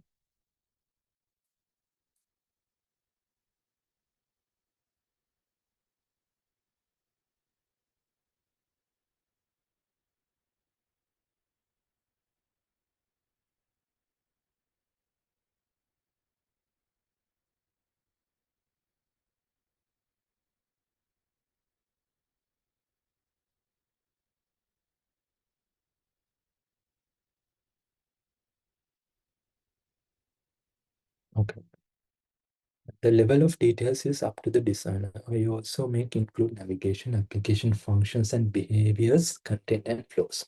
So in that particular information architecture documentation, you have to make sure you put all the navigation, application functions required. If it is an initial launch, you have to make sure you prioritize what are the functions that you are going to launch. Otherwise, you don't have that much time to launch your application with all the features. All right. So if I take this for an example, I have separated my design as atoms, molecules, and species. So in the atom sections, I have buttons and the basic icons and the typography and the images I'm using in the application. So all these atoms are here in this atom section. So that is the basic elements I'm going to use in my design. In the molecules, what I do is I create cards or the stickers by using these atoms I already created by using basic elements. So you can see all the icons and the typography and everything I have taken from the atom section. And finally, in the species section, what we do is we create our whole visual representation of our design by using these molecules. So I created these kind of a cards here, and I'm using them here. So the advantage of this kind of a design is now, let's say I want to change the color of one of these elements or the button, so any of these icons. So if I don't create this kind of a design, I might have to manually go there and try to replace everything. Now, I have so many instances of this reports icon, so I have to select all the instances in my design and change it one by one. But by having this kind of atoms and create components for different ones, I can quickly change the design or the icon in one place. Let me find that icon, one place, and it will change everywhere. Every instance will change. So that is a good method that you can use to save time as well. And the second thing is when the front-end developer want to create the design, they can quickly gather the code for this particular design by switching on developer mode in Figma. So if you switch on the developer mode, it will give you the CSS code and the style code and all the color codes. And you can even export it to VS Code, or even if you are trying to develop application using React.js, you can directly get the React code as well. So it is really important to maintain this kind of a consistency in your designs as well. So atomic design is the principle that widely used in the industry nowadays because it is saving time for designer as well as the developer. And it can help you to maintain the consistency throughout your designs as well. So that is an example for uh, uh, information architecture and the uh, methods that can use to create a better information architecture in our designs. So all the functions, behaviors, content, and flows should be mentioned. They are in the architecture as well. User flow diagrams and everything. Okay, this is one user flow diagram for gaming application actually. So we are going to create user flow diagrams when we do the designs in Figma. The first thing we are going to do is we create a wireframe, and the wireframes are based on these user flow diagrams. When we interview our users, when we gather feedback, we have to come up with a user flow. So in here, the first thing is onboarding. So when we download the application, as I showed you earlier in the process as well, we have the onboarding screen, which we can give our users idea about what they can achieve by using this particular application. So after onboarding process, we direct them to, they can register with SMS, or they can log in with Facebook or Google or whatever they prefer. And then we create a profile. So if it is with the SMS, we send them a code for the verification and they can create a profile. And if they are not using the application for the first time, we are prompting them to the location access screen, because they have already created their profile and they have signed up already. So the location access is required in this application. So we are asking them for location access. And then we are moving them to home screen where they have all these options to interact with. So that is the basic flow diagram. So by having a user flow diagram, it is really easy for wireframe designers or the UX designers or visual designers to follow up and create screens for each of these. Let's say for an example, they can start off with the onboarding process. They can create onboarding screens based on this diagram.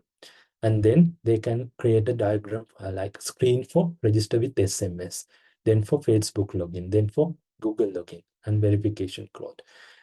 That is really easy, because otherwise, if you don't have an idea about what are the screens I should create in my UX design, in the wireframe, so whatever, it will be time consuming as well, and it will error prone as well, because we don't have an idea about the user flow. What is the next action that users will take? So by having this kind of a user flow diagram, it will make the developers as well as designers as well as everyone involved in the projects lives are easier. Okay, so we are going to design some user flow diagrams as well in the uh, practical session. Now let's move on to UX. UX is everywhere, and also the bad user experience is also everywhere. So these are some examples, physical examples. So even though this is marked as cyclist path, there's no way that cyclists can go past this particular place. So that is not a good user experience for users. So even though this mug looks cute, it is not doing the thing that it is supposed to do. So because it is not a good user experience, we can find some applications, digital applications like this as well. Some applications are designed really nice, the color combination and everything is really nice, but in usability wise, it is not really good. So you have to keep that in mind as well. And even here, it is not doing the work it is supposed to do. And you can relate to this as well. Our TV remotes consist of so many like buttons that we don't even need. So only buttons we need can be these fit right now. And this one, it don't have proper numbering. So people who already interacted with lifts will find it difficult to use this because it is not a good user experience for users. And even here, these people find it hard to interact with this particular ATM machine because it is not considering about their users when they implement it in the I'm sorry. Okay. In here also, they can't go to the other side of the road because it is not a good user experience, even though they marked it for the more impaired people. Okay, now we have UX job roles.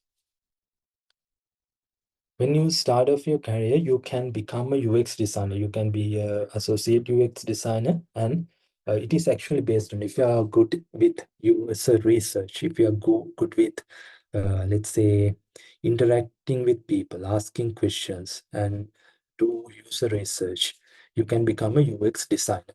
And if you are good with visual designing, if you are good with color theory, if you are good with interactions and typography, you can be a UI designer. And if you want to take like both research as well as visual designing, you can be a UI and UX designer. And with some experience in as a UI and UX designer, you can become a UX manager. UX researcher is someone who is basically only do research. So what they do is they do use user interviews and gather feedback from their users, and they read research articles about different users and human computer interactions and what are the research outputs and let's say uh, research papers and any literature that written regarding the UX or the applications that they are trying to develop. That is the responsibility of UX researcher. UX writer's responsibility is to create a content for the website or the mobile application. So as I mentioned, the good practices to do as a writer is to avoid using jargons and make sure you are telling a story. If you try to use jargons, if you try to use longer sentences, it won't give you a better user experience for your users. So based on your end users, you have to tailor your content based on the requirement. So that is the responsibility of UX writer.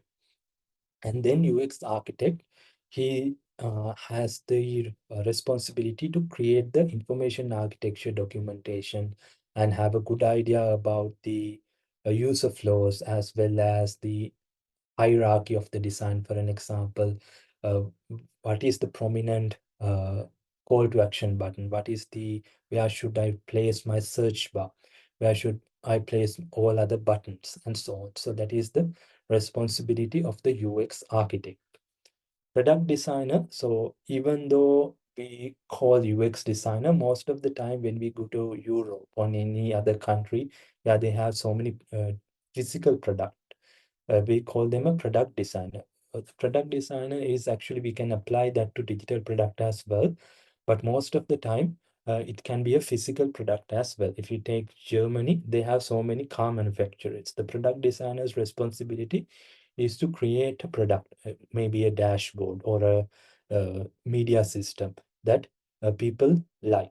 It is actually a digital and a physical product. So if you like that kind of an area, you can become a product designer. Product manager, you can become a product manager with some experience as a product designer. Product owner is someone who has a proper idea about the project itself. So let's say, for an example, if you have a question regarding your clients or the users, if you can't approach your users, you can ask product owner about the scenario, about the question that you have. So he will have a good idea about the users and user goals and the frustrations they face and the expectations they have about the product and also about the competition and everything. So it is kind of like a library that you can refer to whenever you have a problem. So you can ask product owner about all these questions and get a proper response from them and move forward with your design. And with some experience as a UI and UX designer, if you have a good understanding about the information architecture and some technologies, the web technologies or the product development technologies, as well as let's say, technology stacks, you can become a UI and UX engineer. And UI engineer also kind of similar. All right, so those are the job roles that UX designers, UX job roles that you can take. So if I show you an example,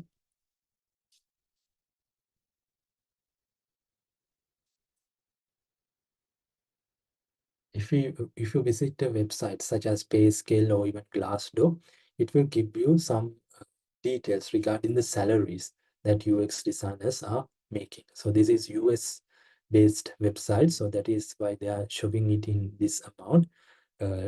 Very very much far from when we compare it to Sri Lankan salaries. So if you apply for a foreign opportunity, you can refer to these pages and get an idea about the salaries that they are paying for UX designers in different countries. So these are some skills that affect UX designer salaries. If you have a good understanding about content management, you can go for higher salaries, strategic planning, product development.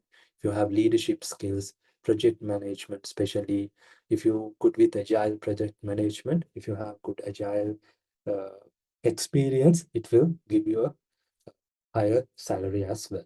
And if you good in interaction design, strategy, and coding, at least HTML, CSS, and JavaScript, it will give you a competitive advantage when comparing to people with only design background. And product management, and finally design. And these are the paths that you can take. You can start off as a UX designer, and with some experience, you can be a senior UX designer, or a product designer, or a lead designer, and finally a manager. And I invite you to read all this, and there are some other websites as well. I will put all this in our Google Classroom here. I will upload lecture recordings and the lecture slides, as well as some books that I want you to refer to become a successful and a demanding UX designer. Okay, now these are some essential UI and UX technical skills and how you can improve on them. Some skills include graphic design, vector and raster. So graphic design, when you create a website, when you create mobile application, there are in some cases that you have to create graphics for your design as well. You have to at least be good at iconography, where you have to create custom icons, and also, let's say, logo creation can be there. So graphic designing is an important skill. Vector or raster. Vector means, now if you try to create illustrations using Adobe Illustrator or something like that, it is considered as a vector. So vector-based platform is Adobe Illustrator. And if you good in Photoshop or something like that, image editing, Lightroom or anything, it can be a raster-based application. So graphic design, vector or raster, you have to have a good understanding, at least to create icons or edit a picture or create a logo. You have to have a skills in that area as well. And UI designing, with the UI designing, you have to have a good understanding about color theory, how you can combine different colors, how you can experiment with different colors in the color wheel and match these colors to our users' expectations. So that is a good uh, skill as a UI designer. And also typography and the visual representation of the screens. So you have to have a better idea as a UI designer if you want to move on and become a successful UI designer. Motion graphics, at least 2D animation, If you could with applications such as Adobe After Effects, it is not necessary, but good to have, because sometimes there are cases that you have to create animations, that you have to create interactive interfaces by using these animations. In that case, you have to have a good idea about at least to use this application effect. There are some AI related platforms as well where you can create animations, but you have to have a good idea about how to use these platforms to your advantage. And video and audio editing skills also require, let's say for an example, you have to put a video as your uh, background in your design, and you want to edit the video and cut out some part. So video and audio editing skills is also really important. UX skills, as I mentioned, the research and also creating wireframes and competitor analysis and interact with users is also necessary. Development skills, if you have a good development skills, let's say you are good with HTML or CSS or even JavaScript, and maybe with some JavaScript frameworks such as React or Vue.js or AngularJS, it is really important, and it is advantage for you when comparing to people, comparing with the people who only have designing background. And finally, soft skills. So as a UI and UX designer, let's say you come up with a design idea and you create the design, and finally you send it for feedback. And most of the time, the companies or the team will ask you questions. Uh, and in that case, you have to rationalize your design decisions. For an example, they might ask, why did you selected this color scheme, this blue color? And you have to have a proper idea about why have you selected, and you have to back up your design decisions. You have to rationalize your design decisions by giving them an example and you giving them your research background and everything. And also when you present your designs, you always have to have a good soft skills, interpersonal skills and presentation skills should be there as a good UX designers. And these are some workplace skills that you should have. Collaboration, because UX designing is a collaborative effort. Even if you are only designer in the team, you have to collaborate with users and the client as well. And if you are working in a corporate setting, there can be co-designers, your colleagues, as well as uh, developers that you have to contact in daily basis. So the collaboration is also valuable workspace skill, workplace skill if you want to become a successful UX designer. As I mentioned earlier, communication and presentation skills are also really important, because when you do a design, when you find a solution to a problem, if you can't communicate properly, the people won't take you seriously.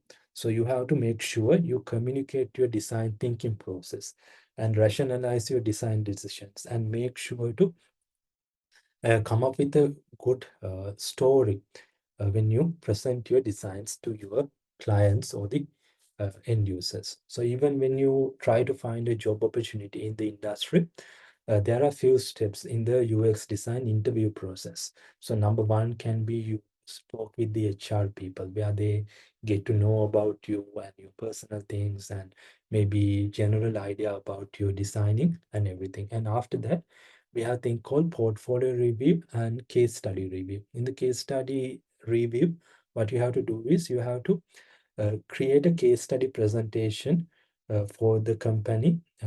Let's say for an example, you based on a product that you already worked, and you have to create a case study. In the case study, you have to mention what is the time frame that you have taken, what is who are the people that involved in this project, what is the process that you follow, how you research about your users, what are the inputs that you have got from these users, and how you interact with them, and how you research about the competitors, and everything should be there. So if you have a good communication and the presentation skills, it will give you a good chance to move on with the interview process as well. And next one, prioritization and time management. So when it comes to workplace, when you have, like, let's say for an example, you're working as a UI and UX designer in freelancer basis or in a company setting.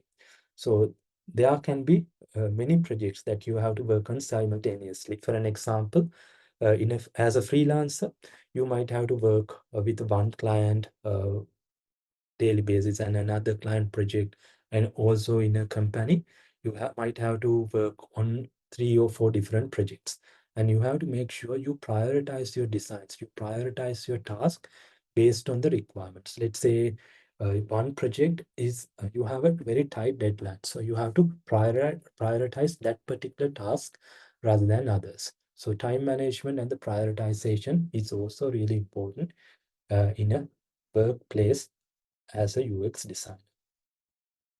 Okay, now think like a UX designer.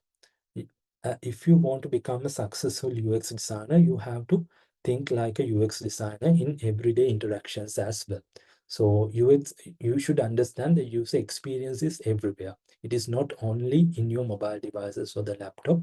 You can approach it physically everywhere. Let's say for an example, if you go to a place, let's say when you take a bus, the user experience of the bus stop or user experience of the bus stop, you can think about it. Is it a good user experience? Can we improve the user experience? Or if you drive a car, you can think about, is the dashboard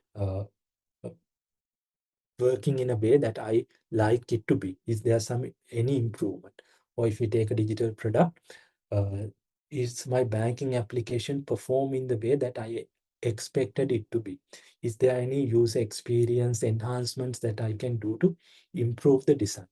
As a designer, you have to think like a UX designer in everyday things that you do, and then identify good and bad user experiences as well. So if it is a bad user experience, you have to think about how you can improve. What are the solutions that you can make to improve the UX design? Okay, now this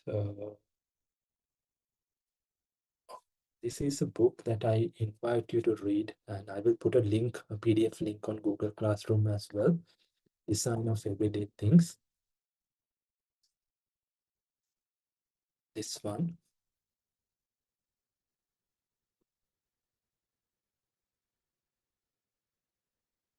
This is kind of like the guidebook for UX design as well.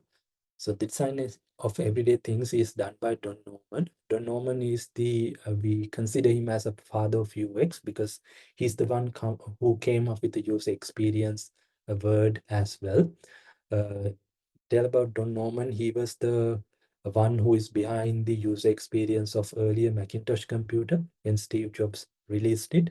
So this is the book that you should read at least to get a proper idea about how to design good things, how to design user experience for your users, better user experience for your users.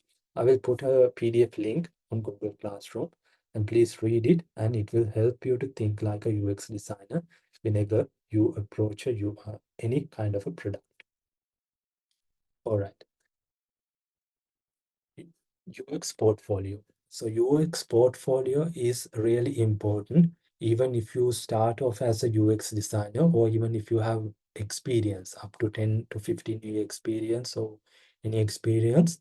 UX portfolio is the first thing that the recruiters or the hiring managers will ask you to send.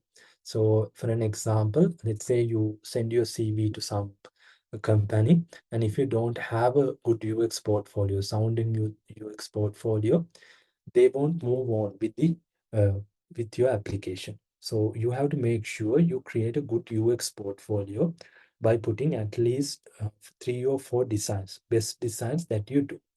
Don't try to put your first few designs, because during that time we learn UX, and after some time when you get good feedback from your users, when you think that you are confident enough to create uh, like apply for some good job opportunities, you can put your best products there and write case studies. Case study is something that, let's say if I show you an example, I created this website some years ago, but it has case studies. So if I read you this one, so in the case study, I mentioned the topic and the time frame and my role in the project and quick introduction.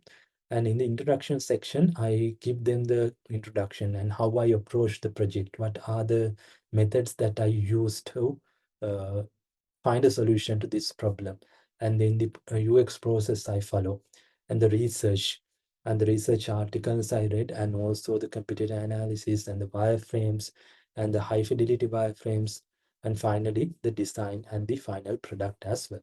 So that is how you can write a UX case study. You have to follow this process: introduction, problem, solution, process, features, and result, conclusion, or the learnings that you have, something you have learned from this application. You can put everything there.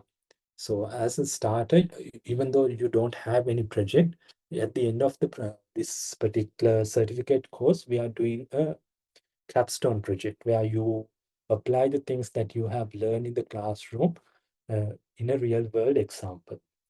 So you can start off with that design and put that in your portfolio, and maybe write a case study for that and send it to your recruiters. So that is a good starting point. But as you move on, I invite you to do more and more UX projects. If you want to become a UX designer, if you want to become a good UX designer, the only thing you have to do is create more and more designs. So if you don't have any projects right now, what you can do is you can uh, create some, let's say, take some product, your banking application. So one of you told that you don't like your banking application. So if you don't like the user experience, if you don't like the visual look and feel of that application, you can create application yourself. You don't have to use the actual bank branding. You can come up with different branding or the name idea and create a banking application that you think will solve your problem. So in that way, you can get an idea about the whole UX process and how you can solve a problem if some other person is facing the same issue. So that is a good starting point. Or even you can get some charity projects from some companies and work on them just to put that project on your design. You don't have to think about the budget or the uh, amount they pay that much as a starter.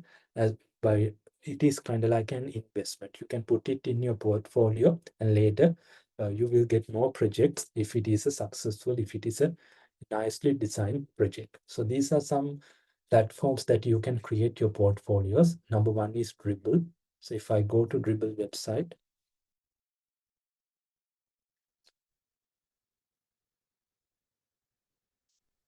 so there are certain profiles, like let's say if I go to this particular design, whatever the design, it can be illustration or a UI design. If they design something, you can put them in your Dribble account as well. So if I go to some other, this application right here, this mobile application, they have give you some quick introduction about the application and put the mock-up of that application. So if I go to this person's profile right here,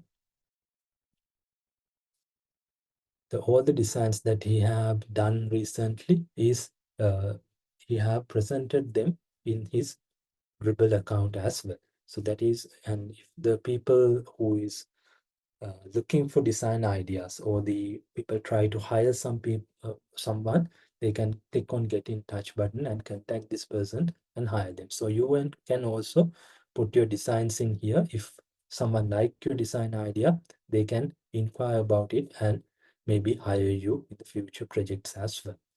And as a starter, this is a good platform you can use to send your designs to your recruiters or hiring managers as well. So upload your best designs in here and try to give a quick introduction or the process that you follow, and it will help you to land on a job as well. And Behance is kind of similar. It is also a platform that you can put your designs and get feedback, and you can get a design inspiration from other users' design. So that is kind of similar to Dribble as well. Flickr is most into the photography. You can still upload images and create a portfolio in Flickr as well. So any questions regarding to today's session?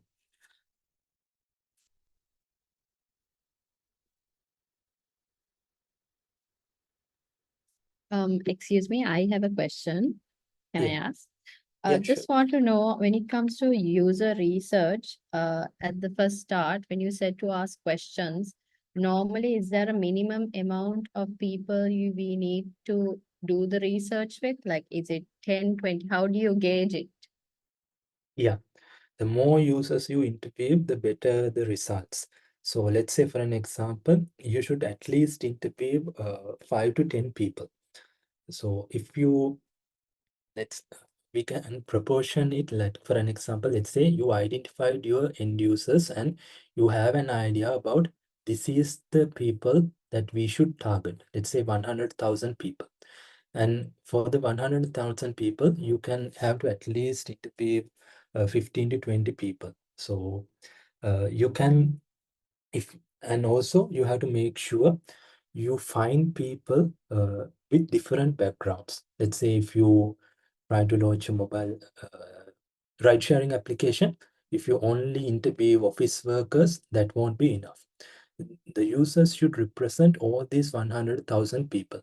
It can be office workers, it can be mothers, it can be students, it can be anyone who is in this category. So more people you interview will give you better results. Is it clear? Uh, yes. And are there any platforms that you can use to create these questionnaires and stuff when it Yeah. comes to UX especially? Yeah. In the questionnaires, you can use, if you're sending a questionnaire as a link, you can use Google Forms. And there's a platform called Miro. So Miro application, it is actually for whole brainstorming process. You can create questions based on, let's say for an example, if you're creating a ride sharing app, you have to tailor your questions based on your application itself. And also Figma, we have Figma Jam right here. So you can create a Figma Jam board, but you can't send it to get feedback, but you can visualize the feedback that you have got from your users, the brainstorming and everything, and get an idea, an overall high level idea about what these people are saying. There are platforms, let's say Google Forms is one thing, and there's a uh, type form is another one. You can send links to your users to get their feedback. But by sending these kind of links, you can only collect quantitative feedback, numbers. But if you interview these users in one-to-one or by using a Zoom call or by inviting them to your office premises, it will give you a proper idea about what these people really want. So I invite you to do more one-on-one interviews or video interviews to get to know your users better rather than uh, having some numbers by filling a form. Is it clear? Yes, thank you. Okay. Any more questions?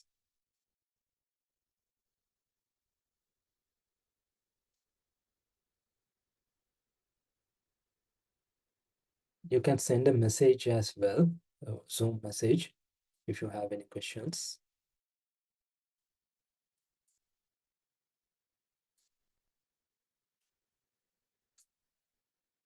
All right. So that is it for lecture 1. Let's open lecture 2 slides. Okay, from next week onwards, we are going to discuss about UX process, and these are the things that we are going to cover in the UX process. We are going to talk about what is UX process and methods that we can use, and how to apply the UX design process practically to the projects that you do in the future. What is empathy and why is it so important in design thinking? So empathy, building an empathy with your users is the first step in the design process, UX design process. So we will discuss about how you can build empathy, what are the uh, processes that you can follow to build empathy, and what are the how why is it so important design thinking to understand your users, and everything will be covered in that particular topic. And user interviews and competitor analysis is another way that we can build empathy among users. So user interviews, you can, as I mentioned, you can do one-on-one interviews, and also you can do Zoom interviews if your actual users are abroad. But if you can physically present at the interview venue, and you can actually, if you can physically interview them, it will give a good, let's say, input from your user's point of view. Next one, competitor analysis. You have to do a thorough research about your competitors as well, and we can go through it next week.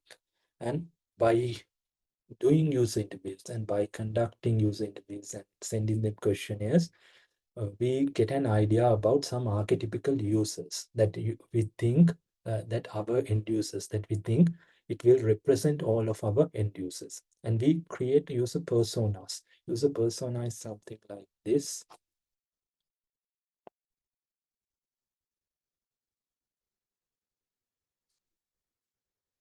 Let's say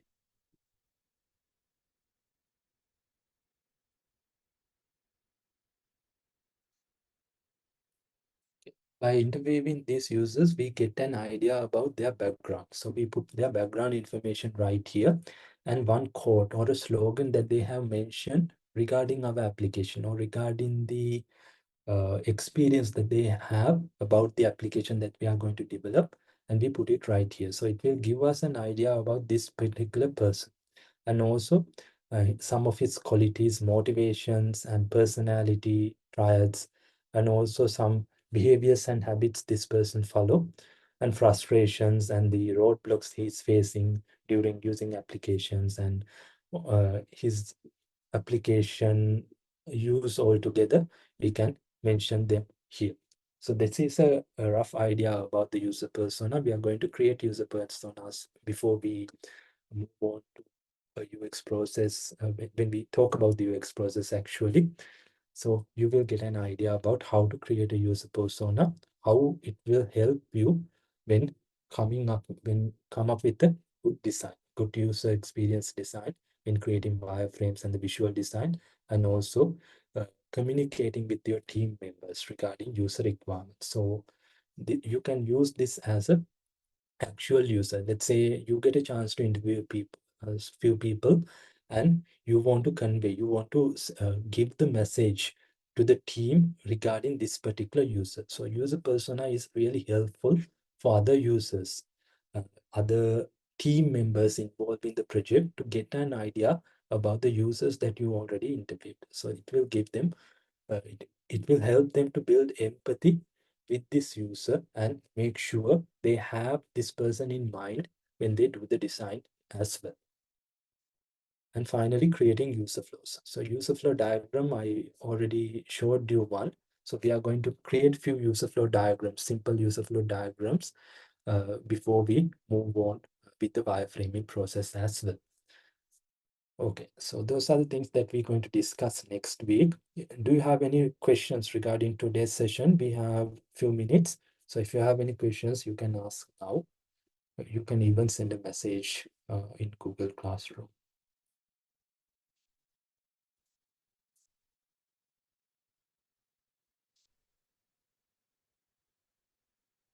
I would like everyone to get involved in the classroom. So if I ask you one by one, Dinelka, do you have any questions? You can send a text message as well, Zoom chat. Hisham,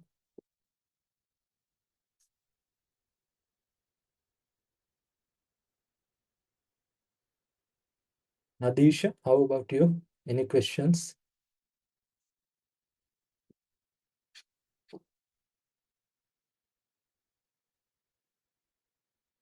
Nitara, any questions? No, sir, I understood everything. How about Safna? Okay. Samudi?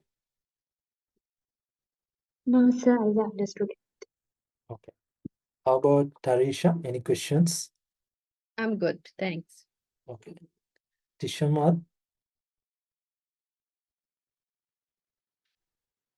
All right. So when you refer into this course material, when you go through the Google Classroom and when you watch the video recording, if you come up with any questions, you can send a message on our WhatsApp group chat. So I will answer. So let's meet next week at 9 a.m. We are going to start off with the UX design process. And I also want to tell you, please download the Figma application. So you can go to figma.com. So if you already have it, it is okay. If you don't have it, go to figma.com.